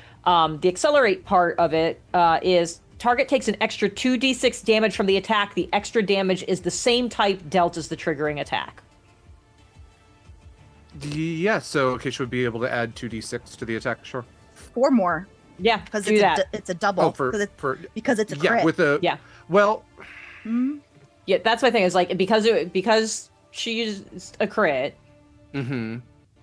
would that damage also be doubled? But it says just add 2d6 to the attack, or It says takes an extra 2d6 damage. okay, so that would just be an extra 2d6. I don't think that necessarily crits because it's not part of what Acacia rolled. It's part of the Okay. reaction that you did. All right, So it would just then- be an extra 2d6. I am not going to use that right now. Then. Okay, that's Okay. fine. All right. It would be great if Um, the crit worked. Yeah, exactly. That's what I was like. Oh, if you get to double your 2d6 because it's part. I think if it was because like mechanically the idea is that I'm accelerating the speed of that attack so it does more damage as it connects. right, I think if it was worded a little differently, That's but fair. Yeah, that is something I might come back around to. Okay. I'll prepare an argument for our next hangout. I appreciate that. Make a I'll a PowerPoint. Yeah. make a present. Yeah. Make a presentation. I'll set aside half an hour. Yeah, that's Um, very much. I feel like whatever the GM ruling would be. Yeah, which is why I was like, Yeah. it's valid. It's worth asking, and you saying I don't think so. It feels fine. So The wording on it's weird. Also, the 2d6 wouldn't have taken him down to 0, so that's the Yeah. other thing to it. Okay, so beginning of his turn, we're gonna do 2d10 to everybody's taking attack on him. So we're gonna do 2d10 for that. So where's my d10s? Oh, they're so pretty. Long Dog Dice. Use the code Sword and Key for 10% off first purchase. Okay. that means he rolled good. That was a 9. So that is 18 points of damage to all the wolves and Acacia. You said 18. 18. Yeah. So Cold damage. the wolves are gone. Okay. All right. Acacia still looks okay, right? 78 out of 96. Sweet. Okay, we got Acacia right there. Let's see. Literally on top of him. Yeah. Okay. Let's do, I guess the two attacks would make the most sense to Acacia then. So we're going to do the Greatsword and Life Draining Tentacle both on Acacia. Let's see. I'm gonna use one of my advantages. Okay. And that is a net 20 for the second. So, for the Great Sword, that is going to be it's going to be 2d6 plus 3, and then 4d6 cold damage. So it's slashing and cold. I will need. We'll skip out on that. So let me get that damage to you. So it's going to be 66. I already have it out. Let's see here.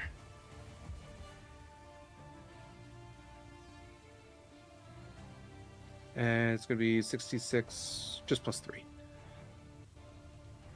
So 23 points of damage. That is cold and slashing. Let me know if you need that separated out I do at all. not. Okay. And then for the life draining tentacle, because that was a nat 20, I'm going to need Shit. a Constitution save, DC 15 from you. Fuck. This is fine. I'm going to use another advantage. Okay.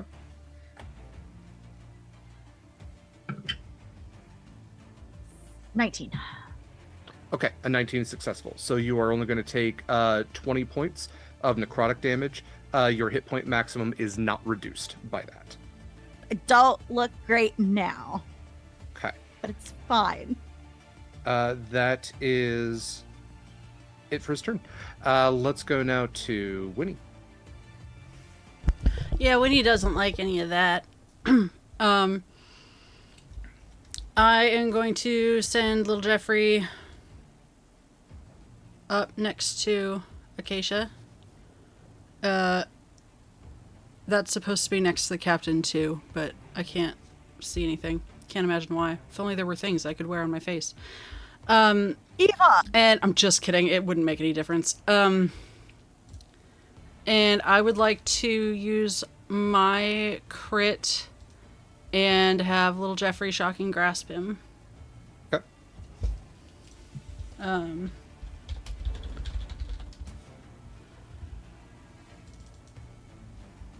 So that's 3. I can double the dice. That's the deal.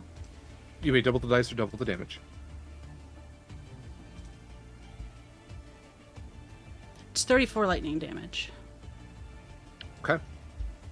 Little Jeffrey will take 7 points of cold damage in return.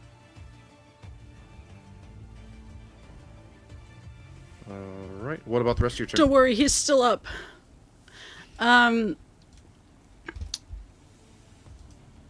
I think that I would like to...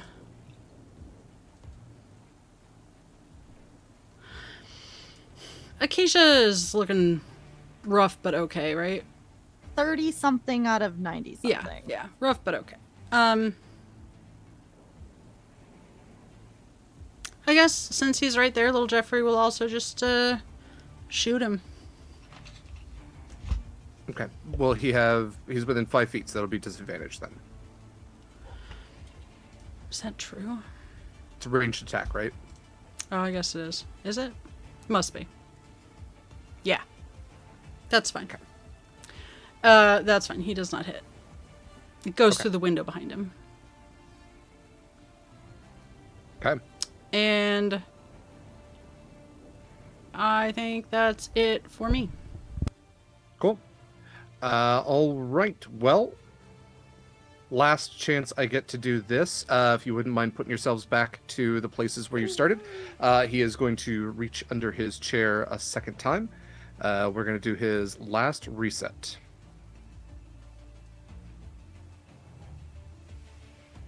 And every time you do this, he you watch time reverse as he resumes his hardiness and resumes to writing in his journal, but immediately looks up to see all of you, shuts it, pushes it off to the side, and stands up. So with that, I'm going to move little Jeffrey off his table there. We are to Scarlett, I believe? Yes. You said that was his last time doing that? That is his I will let you all know that is his last time reset. He has exhausted all of his legendary actions. And his legendary resistance. Nice. I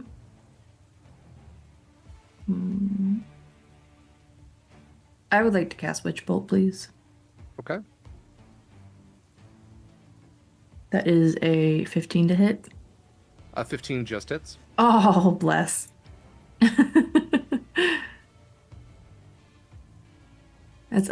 That's 30 points of lightning damage.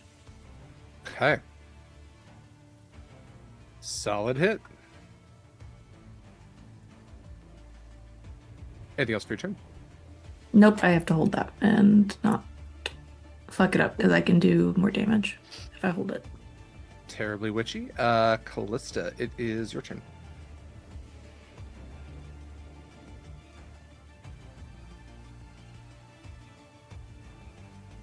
I am going to move. I'm going to start. I'm not going to bother doing it with my token because it's not going to matter. I'm going to move far enough away that I am not within 5 feet of any of our people. Okay. And so I essentially end up here. And it feels so stupid to do this, but I don't think I have a lot of a choice. I move here and I am going to cast Storm Door. So I move here. I'm far enough away from everybody. Nobody will take the damage from it. But I'm going to go right next to him. Okay. It does damage where I also land. So he needs to make a dex saving throw. He has a +1. Okay. That's only an 8. Great. So he's going to take 8 points of lightning damage, which is not very much. But the important part is because it did lightning damage, it pushes him 10 feet. I'm getting him off this chair. Okay. So it'll push him 10 feet away. So we'll put them right there.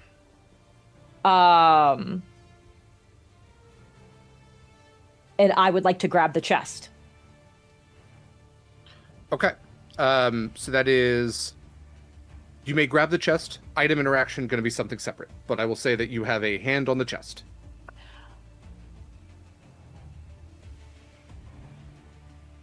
Would you allow me to retcon slightly? Sure. I move away from everyone, and everyone would see from underneath my armor, where my tattoo is, some flashes of light. I would like to activate a charge to my tattoo and cast Storm Door as a bonus action and quicken a spell. You got it. Very well done. So cool. So I have my action left. Yeah, you do. So with that quickened spell, you reach under the chair and you fish out a chest that is large enough, small enough that you can lift it with one hand. It doesn't seem particularly heavy. In fact, the weight of it feels almost as if it were an empty chest. And it is something that you can carry under your arm like a small barrel, or it's something you can carry with both hands, or it even has a handle that you can dangle at your side. You are strong enough to do that. It has some black metal around it. It is rectangular, and you can see that on the 4 sides of it, not the top or bottom, but on the 4 sides, are independent metal structures that extend downwards with a lock on each of them, indicating that there is a lock on all 4 points of the lid of this. Okay, so with that, since I did have to actually pay attention to move, I technically have 10 feet of movement left, so now that I have that, I will just, now that I have the chest, just mosey to the side of the desk, put that between us, to start moving back towards Acacia.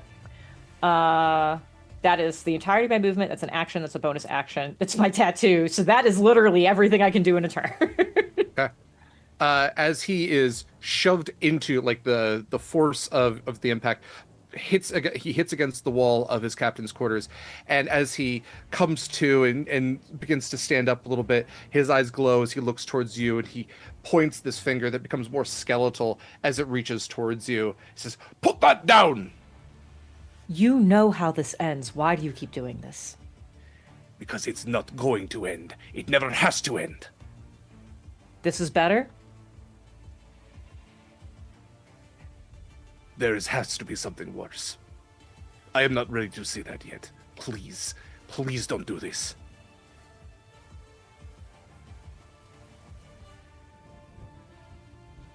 When you don't respond, you can see, like, he's foaming at the mouth a little bit. He said, I said don't do this! Let's go to, let's see, Wolf's down. Acacia, it is your turn.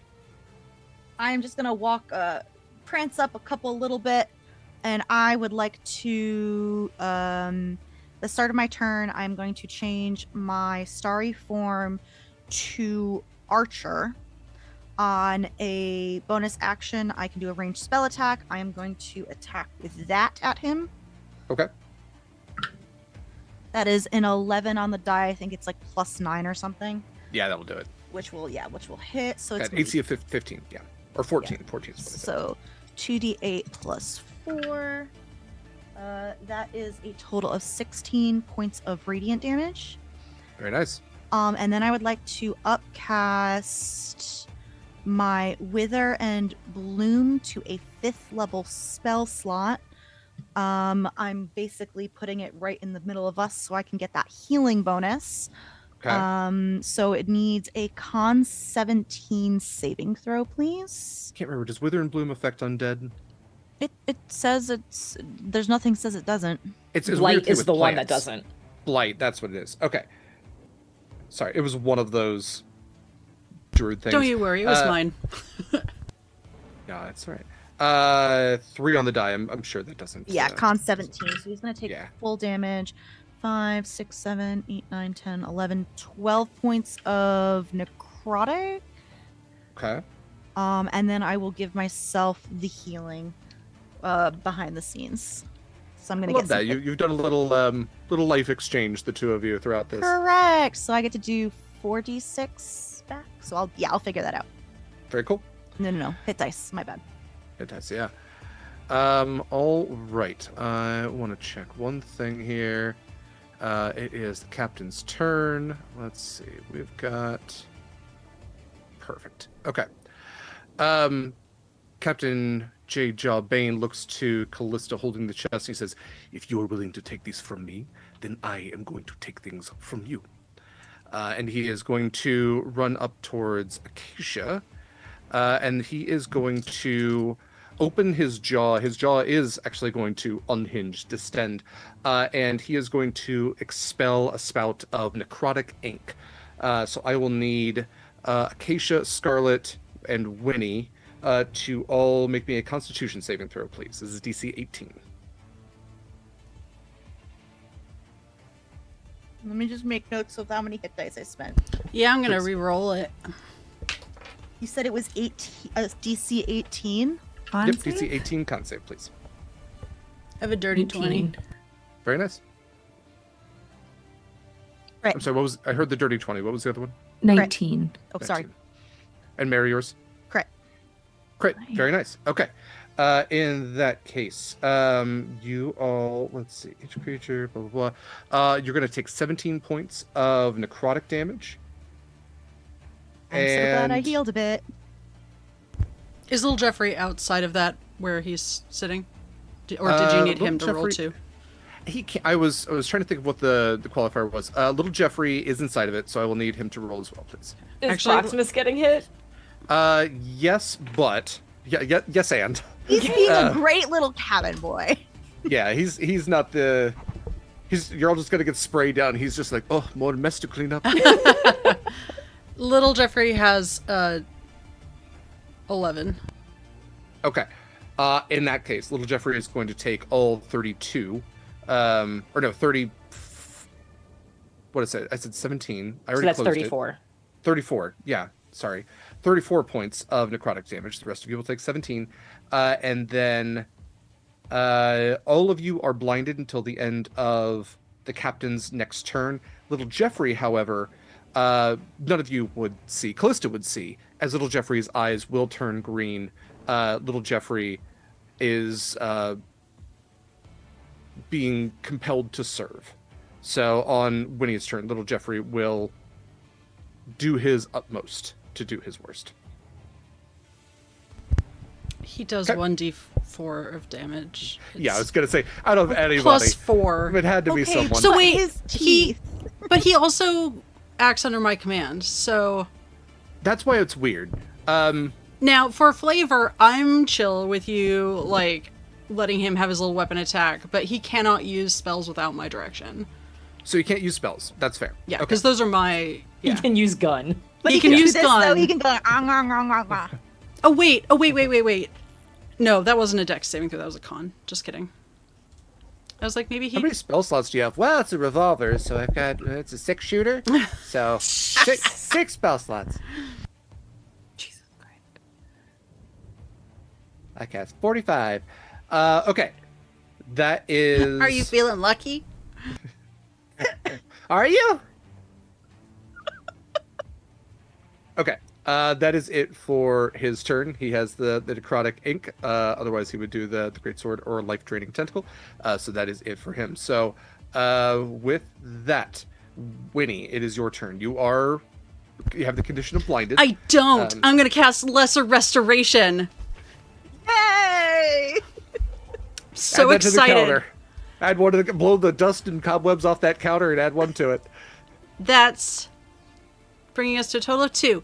And I'm so tired of his shenanigans. And also my bad brain.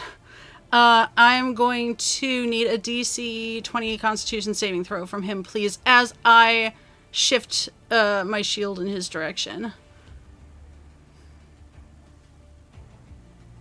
I'm so sorry. That is Can a I really use cool my thing crit that to you- give him disadvantage? I can't remember if that was a this channel thing or a different channel thing. Can't remember if we've done that before.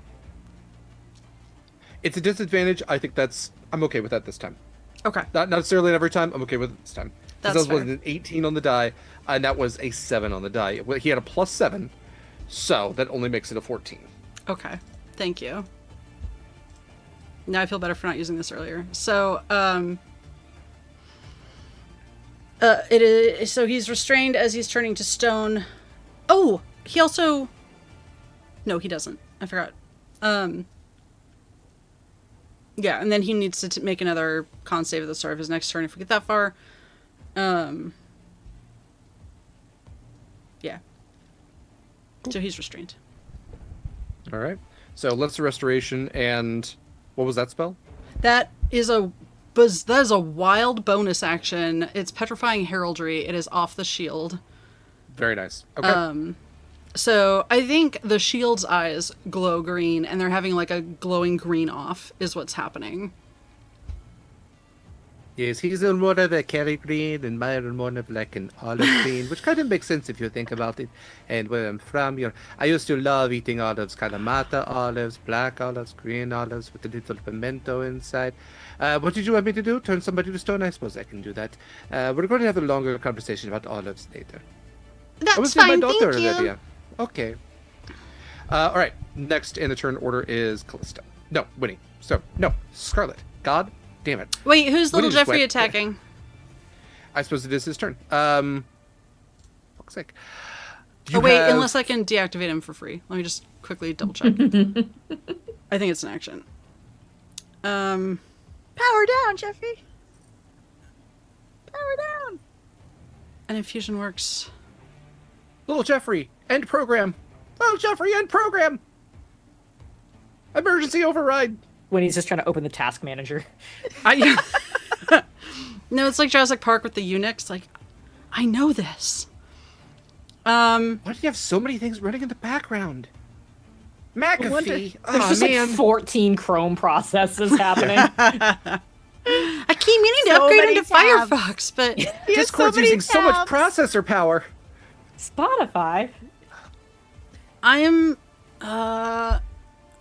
not seeing if it takes an action to deactivate him or not, or if I can just give up. I'm listening to Morgan Wilder. Ugh. Yeah, it's really bad. Sorry, Ugh. retcon. I'm listening to the Beach Boys. There you go. That's more thematically appropriate. I got to use the crit as a disadvantage, so I'm going to let him just attack, and I will see if I can find it for Yeah, he's later. being compelled by an evil force. That's why he's listening to Morgan Wilder. Sorry to That's, like, all of our fans who... diabolical. Yeah. So yes, I'm sorry, Scarlett. Go ahead. I did. So I'm real sorry. So you did deactivate him, or he gets to No, I'm saying because I was able to use the crit as disadvantage, and I can't find in the infusing thing straight off if I can just deactivate him instantly. That Okay. go ahead and give him his attack, and Okay. Then what I will have you do is roll a d4. I'm going to Oh, yeah. assign you as 1, Scarlet 2, Acacia 3, Kallista 4. to be clear, it's 1d4 plus 4 is his damage. That's a 3, and I already forgot Okay, who's who. so That's going me. after Acacia. Okay. It'd be a little So he weird if he goes- was No. like going after Scarlet hard. Goes right after one of the horse legs. Just trying to like push him away with the leg. He grabs a rope and he's trying to recreate that scene from Empire Strikes Back with the AT-ATs. It's like flying all in between. I'm so sorry, man. So it's an at 20. Okay. So funny. I'm sorry. Finally! Our plan is Ew! enacted. Mayor, would you rather... Operation Seabiscuit. I like that canonically at this point now, Little Jeffrey's just been waiting to turn on everybody. Yeah, he has a Batman level contingency plan for everyone. Mayor, would you rather Beautiful. I double the die I or don't double care. the Just do it. It's 3 and 4 is what, 7? So I'm gonna get you 14. like that little Kittner boy. Oh my god. Like thematically, Acacia kicks him. Yeah. That's Not valid. actually doing anything, but just like kicks him. I feel like his eyes switch from green, they just like flick over to like a weird neon green. Like he's just got them in there for some reason. Like a doll's eyes. Ooh. Okay, 14 points of damage. Total, yeah. God Yes. damn. Do Okay. you it's force if it matters. It Because it doesn't rhymes matter. with horse. Oh my god, no. We have stuff to do, otherwise we would absolutely sit in that longer. But it is Scarlett's turn. I did roll for concentration. I am good. Yes. Um, Okay. You are blinded until the end of his next turn. I would like to but- cast Lesser Restoration. Okay, all right. Because I have that. Thank you, Arm. We're up to 3. All right. And I would like to hold my Witch Bolt on him. Mm-hmm. It's an automatic D12. Okay. If I can find my D12, there it is. That's 12 points of damage. Ooh, very nice from the Lightning. dodecahedron. All right. That's all I got. Cool. Kallista. At least I'm not blind. Yeah, still a little bit. Till the end of his next turn. I cast Lesser Restoration. Oh, you did. I'm sorry. Yeah, no, I'm sorry. I forget that exists. Even if you say it, it just ceases to exist. We never do it. The We don't only cast one Kallista Restoration for blind it. right now is me, and it has no effect. It does not matter if I'm blind or not. Oh, Fair yeah, enough. all the blind Okay. fighting too. Yeah. No, not fighting. Blind sight. One side. Oh, The yeah. blind fighting. Okay. Jen's I face is why she and I can never play chess because I can see the cogs moving. I love the strategy so much. That may be one of the nicest things anybody said to me in D&D. Okay, Acacia's blind, but I also know that she's fine with that. She just looks angry. Cool. I will. Storm Door is concentration, and I now get to just do that as a bonus action. So I will.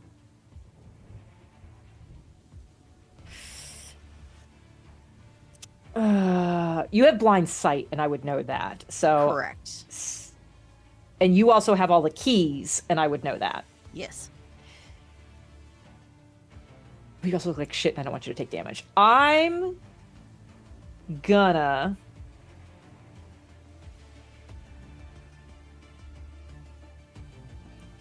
You can take a little bit of damage. Do what your heart says. Derek, did you move little Jeffrey? So in the Yeah, to spirit of bite Acacia. MMOs, technically damage is healing because the faster it goes down, the less damage Thank you. everyone That's else the takes. Kallista philosophy. I'm going to I have a rules clarification for Derek before I do this.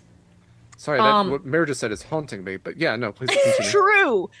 Ask If you kill any things- DPS player. If you kill something faster, you need to heal less. It's Yeah, basic. so it's technically basic healing. math. Yeah, 100% okay, true. okay, yeah, no, I see, okay, yeah, Yeah. I misunderstood the first time. I get it now. So Always be casting. Do your ABCs. I love that. Okay. I'm trying to find the thing so I can read it. Okay.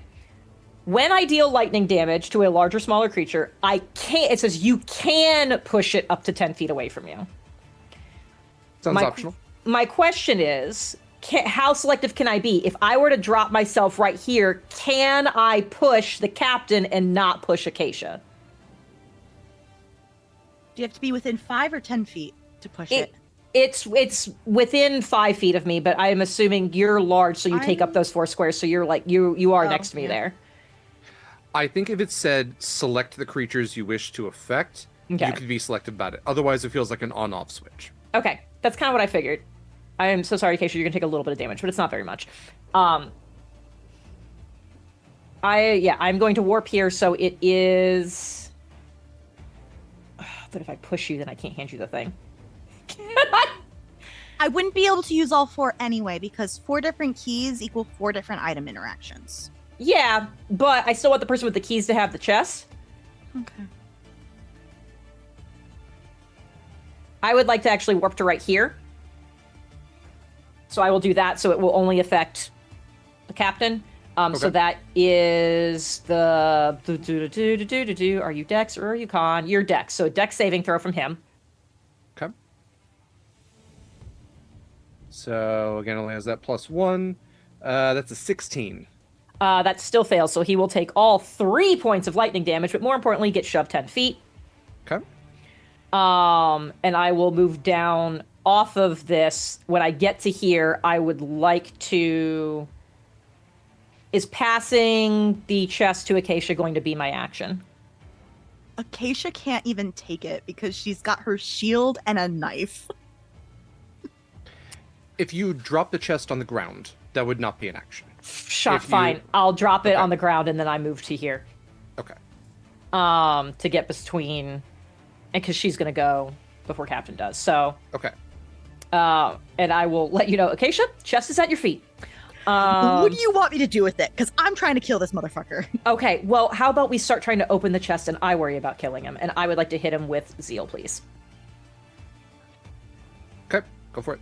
Where are all my d20s? I am going to use an advantage. That is much better. That is a 21 to hit. I'll do it. 3d8, 3d10. Those look pretty good. That's 5, 10, 15, 19, 22, 28. That is 33 points of damage. Very nice. And I don't think I can do anything else right now. Okay. With that, then, we are back to top of the order with Acacia. There is a chest at your hooves. Kallista is standing between you and the captain, who is looking more and more incorporeal as you are essentially chipping away at the ephemeral nature of him. You're chipping away at the time inconsistencies that have bound him together. He's becoming less and less physical and more spiritual. Not in like a religious sort of way, like he's not, like, really into yoga and stuff like that, but Acacia, if you don't want to deal with the chest, you can drop the keys and I'll deal with the chest and you can whack him. There is a frustrated groan from Acacia at the start of her turn. I'm going to use my free action at the start to change my my starry circle to Archer, which as a bonus action, I will attack with a spell attack at him right over Kallista's shoulder. So I'm pot-shotting it. 9 plus 9. yeah, that'll do it. And then that's going to be 2d8.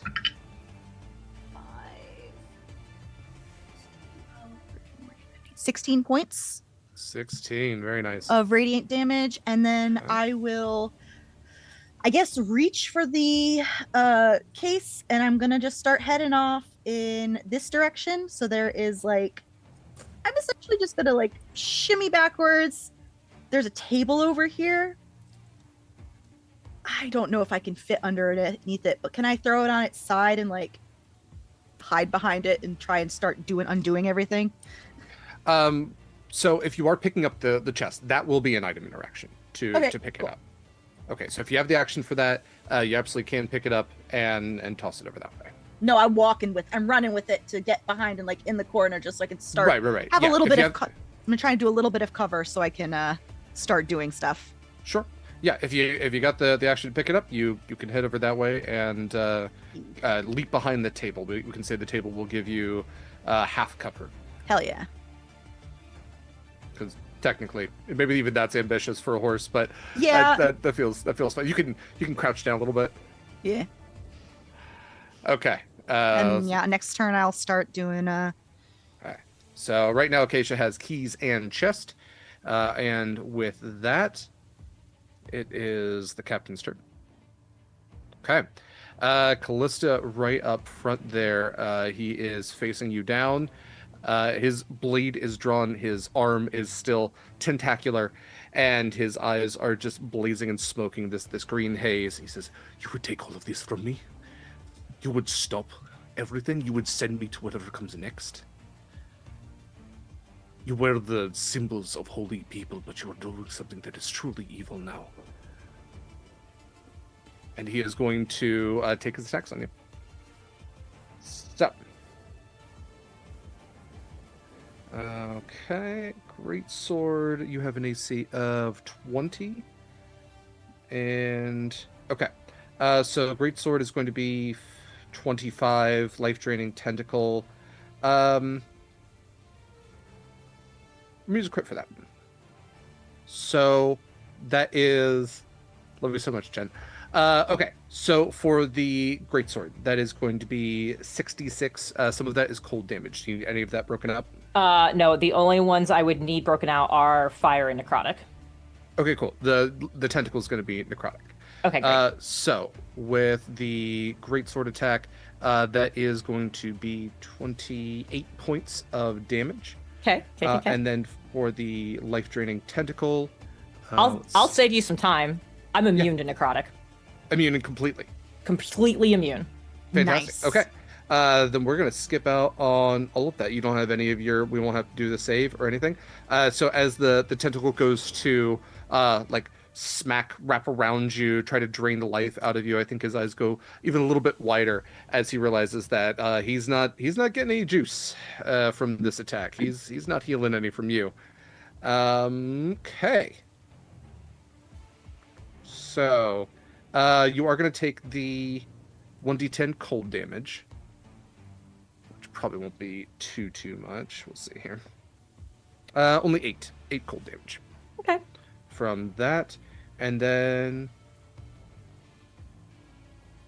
we did hit him a second. I keep forgetting it's when you hit him. So we'll do that's 11. Sorry. So we'll just add 3. So 8 plus 3 cold damage, and that is it for his turn. Cool. Yeah. When people have asked how Kallista's doing, and I'm like, it's by far not the worst you've seen her. We've made a new bar. Oh, good.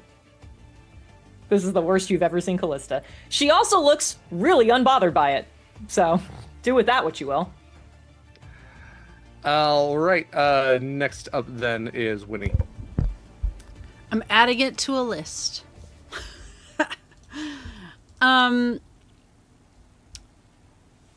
Okay. When does this happen? I'm sorry.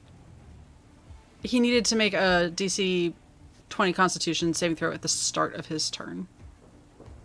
I thought it was my turn. I also need to check my storm door. But this was the same effect that's already happened. It's the shield, yeah. It's So I used Okay. it, and then it comes Okay. around again, and then the restrained creature must make another DC Okay. 20 Constitution saving throw at the start of its next turn.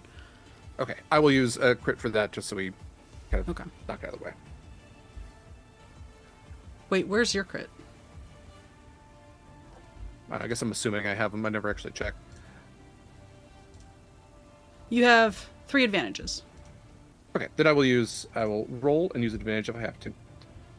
That is what, a 19 on the die, and what was a con? It's 20, so yeah. Yeah, so yeah, okay. Okay. I did then, use an advantage to get that. Yeah, then he is no longer restrained. Okay. All right. That's fine. That's okay. He's all the way over there. You do see Acacia that is going to start working on putting keys in locks. Yep. So that is something you can assist with as well.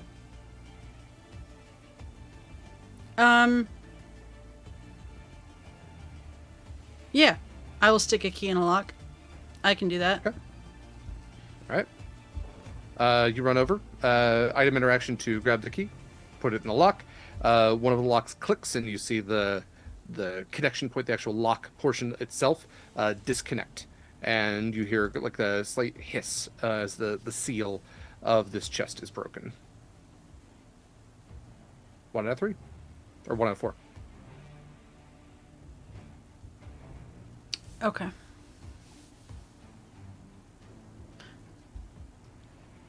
It's a real bummer I don't have any bonus action damage type spells. Who is little Jeffrey attacking? Can he also do a key, or do you want him to attack?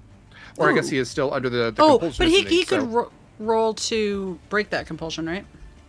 Yes. Um, So DC 18 Constitution. I'm gonna give him another.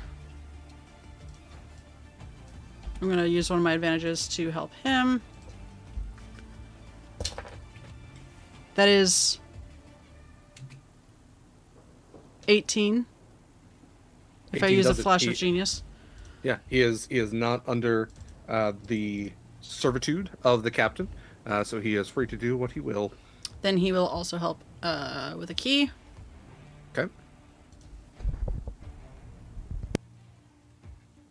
All right, 2 keys. So you are halfway there to opening this chest. All right. Scarlett, it is your turn. I see them trying to get the chest open.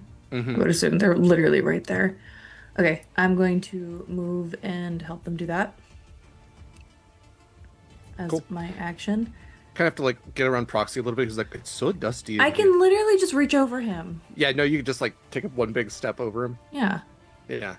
And then I still have Witch Bolt up, which is D12. Okay. That's 2 points of lightning damage. 2 Less points. exciting than last time. It's damage is damage. All right. 3 out Kallista. of 4.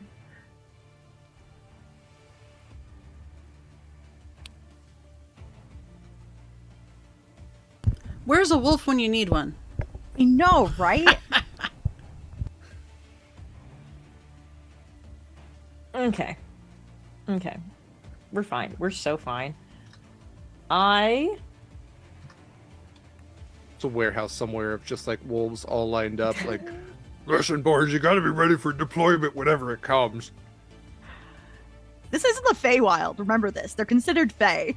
Yeah, no, it's A Fey warehouse. Oh my well, God. in the Feywild, a warehouse is a man who turns into a house on the full moon. Okay, Okay, all we're right. done. Whose turn is it? I think it's mine. I'll hit him. I'm right next to him and I've got Zeal in hand, so I will just Sure. try to hit him. Do. I don't think that's gonna hit, so I will use an advantage. Okay. I have so many, might as well burn them. That's so much better. That is a 26. Mm-hmm. So that is 7, 11, 16, 18, 23, 25. That is 28 points of damage. You're gonna take 9 points of cold damage. Mm-hmm. Still up? Mm-hmm. Okay, he's not. So Thank fuck. Hell yeah. as Captain J Jaw collapses to the floor, he is going to use his one use of Undead Fortitude to come to 1 hit point. Oh, He is fuck. prone. Fuck right off. So he is still going to look up at you, like trying to brace himself as he's looking, and you're seeing him weaken, like the literal consistency of him weaken as each key is placed into the lock and turned, and he is looking past you. He looks past the side of your leg, and he looks up at you. He says, "Please, I promise you that wherever I'm going next, it is not a good place. I might deserve this, but is that for you to decide?" I promise you the hell you have made for yourself is worse than whatever is waiting for you.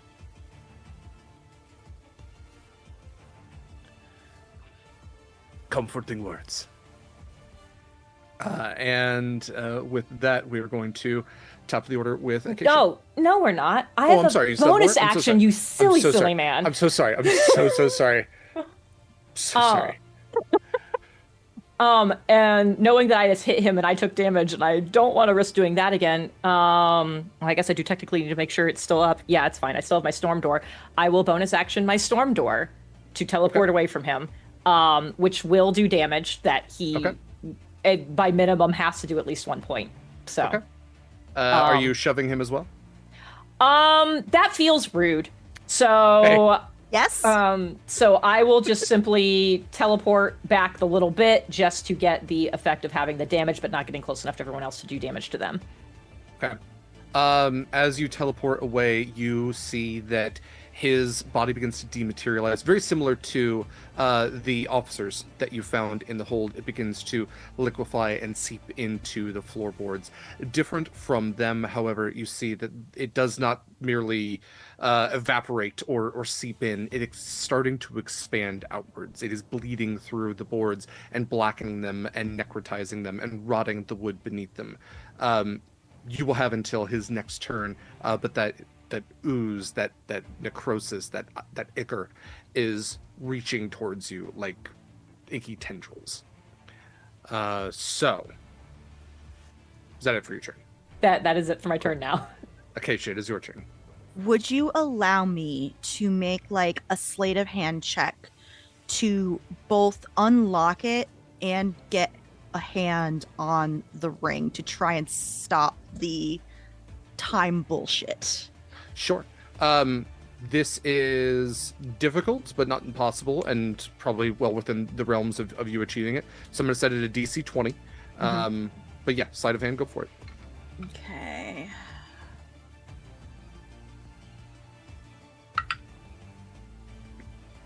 $28. Fantastic. You, with one hand, definitely are able to place the final key in the lock, turning it. You feel that you hear that final hiss as the box itself depressurizes, and as you lift the handle, you see almost what you would see if you looked into a bag of holding, just a void of nether space, and you reach in, knowing what you're reaching for, and your hand grips the cool metal of a ring, and your hand's slightly larger than the average humanoid. It's enough to kind of like cup around the bottom. And are you pulling it out at this point? Can I access its power without pulling it out? Roll Arcana. So we'll make this a free check sort of thing. Can I phone a friend in the mind link? Hey, do either of you know if I could use it while it's still in the bag? Any of the spellcasters in the mind link? Aren't we all spellcasters? Yeah, everybody. Okay, I was like, what do you mean both? I'm phoning a friend Uh, for Winnie the help action. Anybody is know how going to drive? give you... Don't you have a license? Winnie's going to give you a +5 with her ring knowledge. Okay. Do I have By the which- help action? By which I mean flash of genius. Yeah. Yeah. I will say between everybody in the mind link, you will have the help action and +5. Cool beans. Love that. Because I have a +0. To Arcana? I have a 10. It's Intelligence. Yeah. I only Fair enough. have... Keisha's a druid rogue. Yeah, that's only a 14. Okay? Okay. With a 14, you can feel power channeling through you as you make physical contact with the ring. You know that. You also reason that to exert a change on this physical space, that the ring's presence in the first place is what enacted this change. Its presence in this space once again is what is going to finalize that change. Then I will pull it out a little bit, just enough. Okay. Yeah. For it to take parts, because I don't want to start like summoning other creatures to our location. Sure. Okay. Just enough. You begin to pull the ring out, and the strangeness of the extra dimensional space, which did make it smaller to fit into this chest in the first place, because this is both like an extra dimensional space, but also a space of like minimizing. You begin to pull it out, and it like as you're pulling out, it almost begins to be too big for the space you're pulling it out of. It's like a mirage sort of distortion around the mouth of the chest itself. But as you pull it out, you begin to see those elder symbols around it begin to illuminate. And it's a very familiar green that they are illuminating now, a color you've not seen on an elder ring before. And as you pull it from the chest, you begin to see that the illusory space around you is dissolving, and that black ichor is reaching towards you. You are not resetting at any point. In fact, you hear that very close snap of thunder and see the flash of lightning, indicating that you are so very close to this ship going down. What happens when it goes down for the last time? You don't really know, but you are confident that the time loop is not going to restart. You have gotten your hands on the ring. The captain has fallen. What happens next is going to be new. It's time for all of you to go home. With that, we're going to step out of combat. The captain's down. You have ended the time loop. What would you all like to do? Proximus has also snapped out of it, and he looks down at his little maid's outfit and goes, "Oh, not again. I'm gonna slam it back into the thing and shut the chest. Probably Okay. not lock it, but make sure it's closed tightly. Yes, it is sealed. You can, basically keep all the keys in it, snap them off with the handles, whatever you'd like to do. It is easily accessible but shut. Yes. I was about to say, hey, little Jeffrey, take it so we can go. And then I'm like, nope. He can carry it. Can't. He can Sorry. carry it. Nope. He can carry it, just not in his mouth. Yeah. No. I'm holding on to it. He's not going to put it in his mouth. I mean, you can carry it. You can hold on to it. Yeah, but I'm just gonna carry it. yeah. Safety Protocol 5 says I'm not allowed. Let's get the fuck out of here. Winnie's already at the door. Yeah.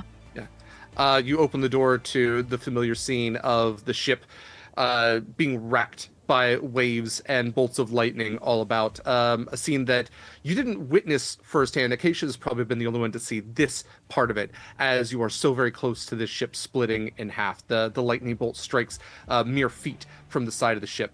What would you all like to do? You've seen that the chain to the anchor has broken. The ship is rocking from side to side. I'm not going to make you all do a deck save to see if you go down on the ship or anything like that. Deck save. I thought you were laughing at go down on the ship because that's also a funny phrase. Also. But yeah. But what would you like to do in these final but. moments? But words are funny, huh? Trying to see what I can possibly do. So I'll let everyone else have their turn first.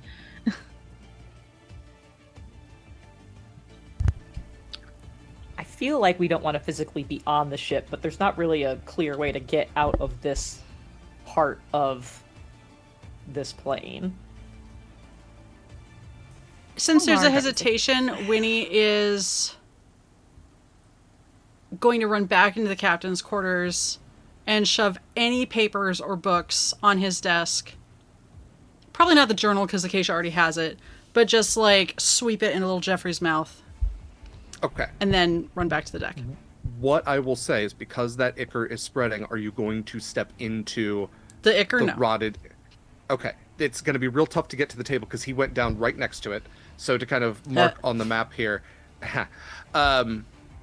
we are talking like a circle of, where's my thing? There we go. Let's do I will circle- cast Reduce on myself and let little Jeffrey carry me over. Okay.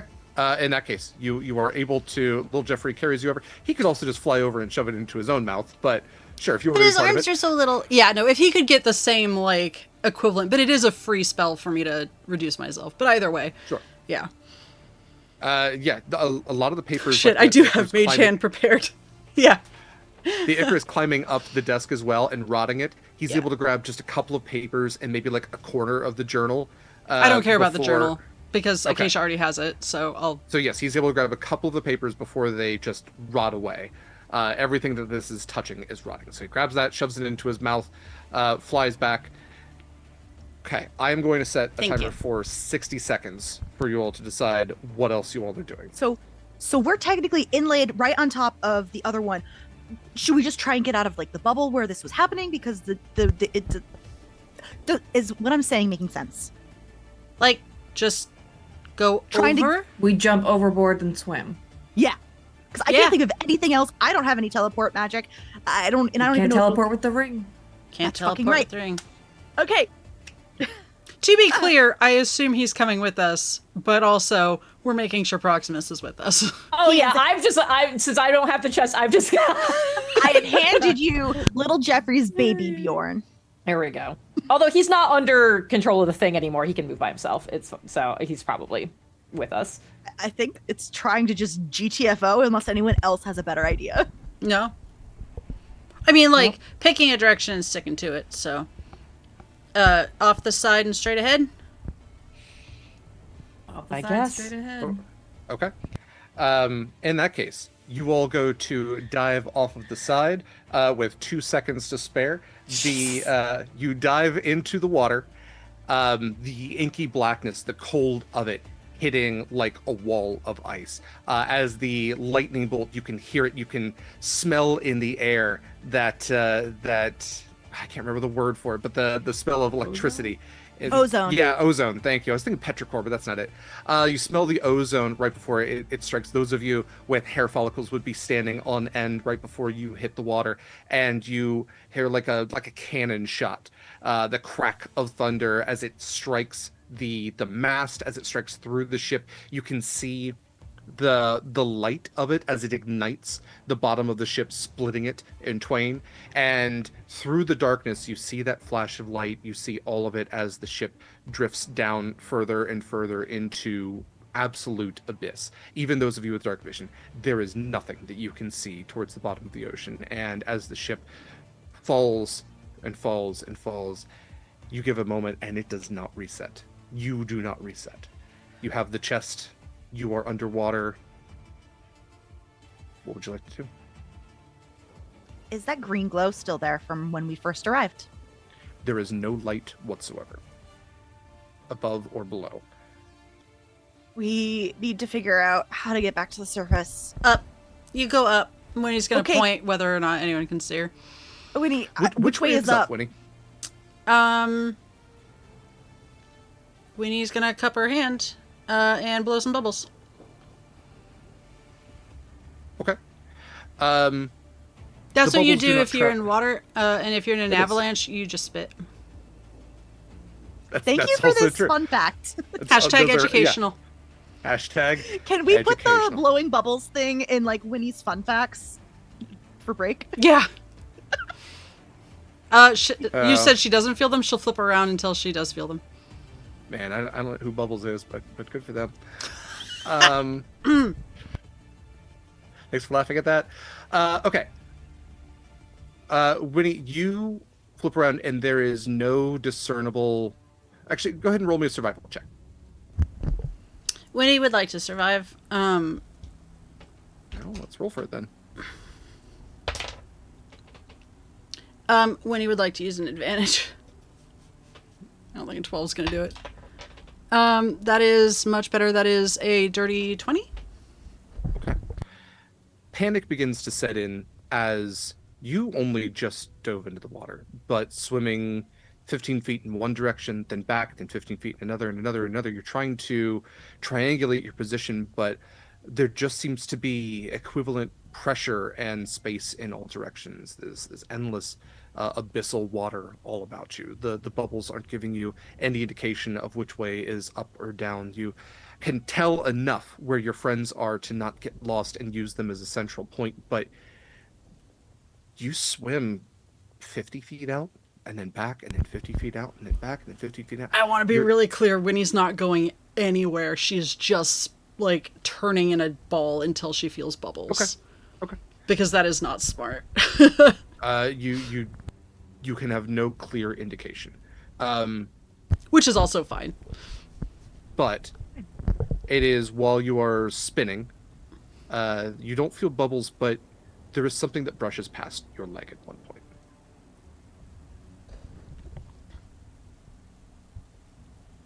Hey, we should probably tie a rope around our waists so we don't get separated. I don't like this. Acacia, you feel something brush against your arm. Yep, I don't like it. I'll Scarlett, say something it. goes to I grab your hate foot. it. Actually, Scarlett, siren form or humanoid form? Siren. Okay. Something grabs at your tail. Flip it off. Can we get some light? Anyone have light prepared? I do. We'll cast light on myself. That's a bold choice. Yeah! Jeffrey has 7 hit points. I was not going to activate his gem for reasons. Happy for you, though. Okay. You cast light. Mm-hmm. And all about you, surrounding you everywhere, you realize that you are not purely in an ocean of water, but an ocean of dead. As you see undead vases all about, their hands reaching out like shadows, clawed, skeletal, all reaching out towards you as you have this bubble about you. You're not exactly sure why they haven't fully surrounded you, but the writhing of them is similar to the waves of the ocean itself, and they all are reaching towards you. Can I get dexterity saving throws from everyone, please? I'm Hate that. absolutely using my staff to just do a little bap. No, go away. Thank fuck. 24. Winnie failed it. Wait, +5 from proxy. It's true. Oh, now I have to do math. 29. 10. Oh no, I got a nat 1. Oh no. +5 from proxy. It's still only a Winnie- 16. I know. Winnie has a 16. No, I hate that phrasing. Corpse soup. 16 total. Oh no. Oh no. Thanks, I'm Proxima. I'm at a nat 20 for a 25. Damn. Okay. Those of you who got below 18, you're going to take 20 points of necrotic damage as the hands are reaching out and trying to pull you into the swarm and the horde. Little Jeffrey passed, and I'm so pissed. That hurt. So bad. I would like to channel divinity. Destroy undead, please. Okay. What that affects? So undead make a saving throw. Please tell Okay. me what kind. If it's under, and then if it fails and it's under a CR3, it is destroyed. What's the but, range? Why does this not say in all the right places? Let's see. Features and traits. Actions. Do. D&D Beyond is great. Where is turn undead? Okay, there we go. So it is a wisdom saving throw, 18. Okay. It is a 30-foot radius. Okay, great. Just want to make enough space for us to be able to move. Is this a light? What does this look like as you destroy 30 feet of undead around you? I think what I had done when we were on the surface and I did this is there is a glow that comes from all of the gold bands on Zeal and the gold cracks through Kallista's horn, and that glows, and then there is a pulse of that golden energy moving outwards. Great. 30 feet of Yes. the undead around you just disintegrate in this flash of golden light. As they do, you see that there is an ocean of them that begin to swarm in faster and faster. Yeah, we need to move. You feel something splash into the center of your group. And it grabs Scarlett and Winnie around the arm, and something else splashes down. And it grabs Acacia and Proximus and another with Kallista. And you feel this sharp pull, gentle but firm, as each of you launch out of the water. And for just a moment, it is black, complete night as you are moving through the water, that golden flash blinding in this otherwise complete darkness, until you all feel just cold but not underwater, not dry. You were underwater just moments ago, but you feel the firm, reliable surface of wooden boards beneath you as you realize that you are on the deck of a ship. And a voice that is familiar to some of you, not to all of you. Never thought you'd be on my ship again. What in the hells brought you here? And as you open your eyes, you would see the ghostly face of Captain Callisto. That's not going to be confusing at all. Yeah, welcome to my struggle when I was watching the first season and I went, shit, immediately. As she clops up in her captain's boots to all of you and looks down with her hands on her hips, and she looks over to Corvus and says, "Good job fishing them out, I suppose. Although, we've had better catches, haven't we?"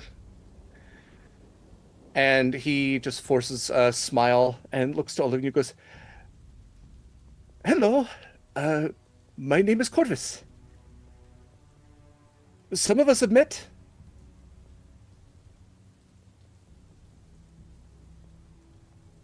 So, welcome to the Shadowfell. Hi. And Hi. that's where we'll end tonight. Corvus. Hi, Callisto. It's so good Marcus is not here. Kayla, you good? Okay, fantastic. Okay, don't tell Michael. Let him figure this out when he rewatches it. Nobody tell Michael. Oh yeah, now I'm gonna tell him. I will show you all the last message I sent him, and that's gonna be that's the only thing he's getting from me. Nobody tell Michael. I want to see if he actually does the rewatch. That I know he typically. Yeah. Thank you so much for joining us for another Horizons call. Yeah, I want to have these lovely people say more about themselves, where you can find more of them, and then we'll do some channel stuff and wrap up for the night. So, Mare, if you don't mind starting us out, where can we find more of your lovely self? Hey, I'm Mary. You can find me on all applicable social media at Arsenage of Dice. I have an Etsy. Holidays are coming up. I have some dice bags and shit. Maybe that'd be cool. What else? I'm also going to be running one of the Hopemas games, which is going to be like one of the Mondays at 7 p.m. or something like that. I'm running Grandma Club. You should all be grandmas, cosplay as grandmas with me as you make the best holiday fair ever, and join me in living your best grandma dreams. I'm very excited for Grandma Club. We were talking about grandma puns. I need to get back to those. I was thinking of, so there's the Pink Floyd song "Money, Money, Money." What about "My Knees, My Knees, My Knees"? Is that something? I don't know. I'll keep working on it. My knees, my knees, my knees. Help! I've fallen and I can't get up. Help! I've wintered and I can't get up. I'll keep working. Anyway, next up is Eva.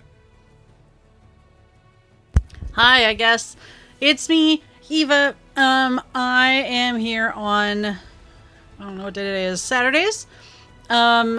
We're taking a brief break on Sundays for Nick and Eva's chaotic playthroughs, but I will be back in a couple weeks with Veason. And I'm here on Thursdays for Zenith. I also forgot that too. Okay. Zenith? Yeah. Yeah, which is also taking a couple weeks off, so I guess it evens out. I will be running tech for holiday games, which I am very excited about, and I'm very excited that we are fundraising for Project Hope. Yeah, that's about it for me. Fantastic.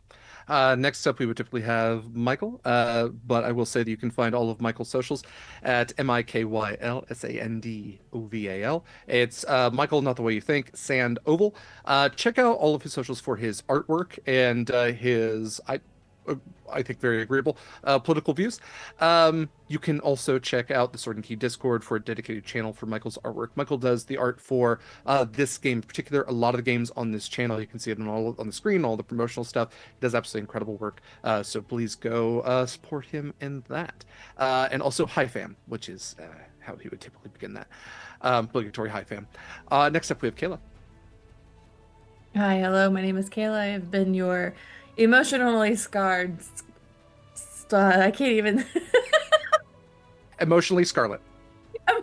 Emotionally scarred Siren Storm Sorcerer Scarlet Shores. It's really good.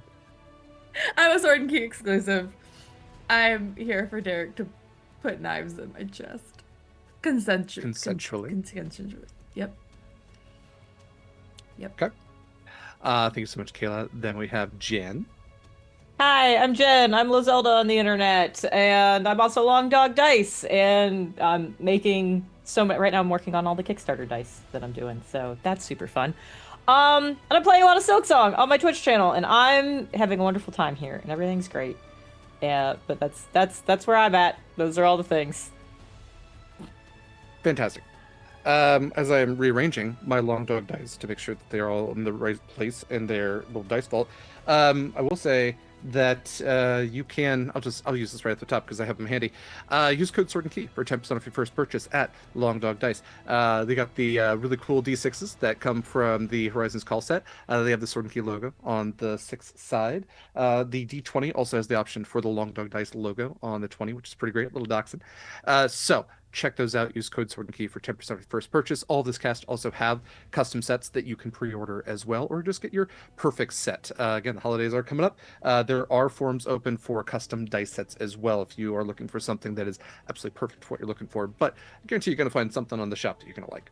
We'll get to the other discounts. That one was just topical.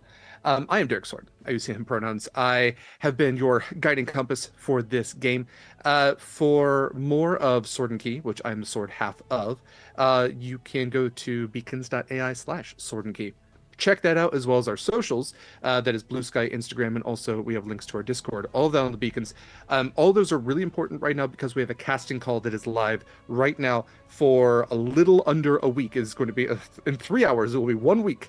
So that is going to close. What is time? The casting call we have is going to close on the 22nd at 9 p.m. Pacific time. It is a casting call for 7 different games, all in support of Project Hope for their Project Hopeness campaign, all featured here on Sword and Key. Again, like Mare said, Mare will be running Grandma Club. We also have a game that I am running under the floorboards. There's Tea Time Adventures being run by LD. Star Wars from Fantasy Flight's game, which is a 3-parter that is being run by Dax. A Genesis game with the Mass Effect module being run by Ren, that is also a 3-parter. The Root TTRPG, which is a 2-parter being run by Baker. And then Shadowlight and Persona being run by the game's creator, Craig, which is also going to be a 2-parter. So a lot of really great opportunities to play in TTRPGs for a great cause on this channel. Don't wait. Do it while you're thinking about it. Head over to our socials, the beacons, all of it's there, and apply now. Throw your hat in that ring. We'd love to have you. For other Sword and Key stuff, again, beacons.ai/Sword and Key. You can find our other discount codes. Use code Sword and Key for 10% off your first purchase with Eldritch Foundry. They make custom minis. Or if you do 3D printing, you use our affiliate link to get 3 months unlimited STLs for only $19.99. You can also shop over at Hit Point Press. Again, holidays are coming up. Shopping's great. If you're buying for other people or yourself, do yourself a favor. But use our affiliate link if you're going to be purchasing anything from Hit Point Press. They got a bunch of really great stuff for people in your lives who love TTRPGs. We also have links to charitable organizations that are listed on our beacons. This game in particular raises money for Feeding America. We have a number of other games that are also raising money for a variety of causes. All those links are there. It's the season of giving, and it's a time to give back as well. So it's this more than ever. Well, it's never a bad time, but this is a great time to donate to an important cause. So Feeding America helps to stock food pantries in over 200 food pantries around the United States. Great time to do that as families are looking towards celebrating and gathering, and no family, regardless of income status, should have to go the holidays hungry. So really important cause there, but all of our causes are supporting a number of great philanthropies. So check those out. For other things under beacons, you see links to the podcast Monster Crush, which is a podcast I do with my friend LD. We talk about cryptids, creatures, and miscellaneous monsters from myth and how smoochable they are. If you like monsters or love monsters, check that out wherever podcasts are found. It is bi-weekly, bisexual, and panteratophilic, so check it out. We did have an episode come out a couple weekends ago that was about single-sided cryptids. It was cryptids that were only seen once, including a cryptid known as the laundry room giant laundry room shrimp. His name is Shrimpy. I don't know. It was seen once. It was a giant shrimp in the laundry room. It's pretty cool. Anyway, check that out where podcasts are found. For other stuff, let's head over to our calendar real quick. So tomorrow at 2 p.m. Pacific time, Nightmares on the Frontier is back. This game that's GM'd by Val. I have the very great pleasure of playing in that. So that is our Wild West Eldritch Horror Fantasy campaign using the Forge in the Dark system. That is raising money for World Central Kitchen. On Mondays, Summer in Carcosa plays at 11 a.m. Pacific time. There's our Monster Hearts 2 game that is in support of Trans Lifeline. On Tuesdays at 7 p.m. Pacific time, we have Gate Night, where Shadow LD and I play Baldur's Gate 3. And then the rest of the week is a little quiet since Zenith is taking a couple of weeks off, but we'll have a new cast member joining the ranks, which is pretty cool when they come back on the 4th at 4 p.m. Pacific time on Thursdays. That is, again, Zenith 3000 Z3K, which is a cyberpunk fantasy revision of the City of Visions, GM'd by the fantastic Alex, starring both Eva and Mare. Horizons Call will be back next week at 3 p.m. Pacific time on Saturday, and then Monster Crush will also release not tomorrow, but the Sunday after, the 23rd. And then again, we do have a pretty packed calendar for December. So again, if you want to play any of those games, all of that stuff is listed there. It's also listed on our calendar. I'm going to get all the events updated here soon as well. We'll have a very busy December, but it's all for a great cause, great causes, honestly. So keep an eye out for all of that. I don't think there's really anything else. So we hope to see you sooner rather than later, hopefully tomorrow, for Nightmares on the Frontier. Regardless of when we see you next, take care of yourselves, take care of others, and fair winds in following seas, brave mariners. Bye.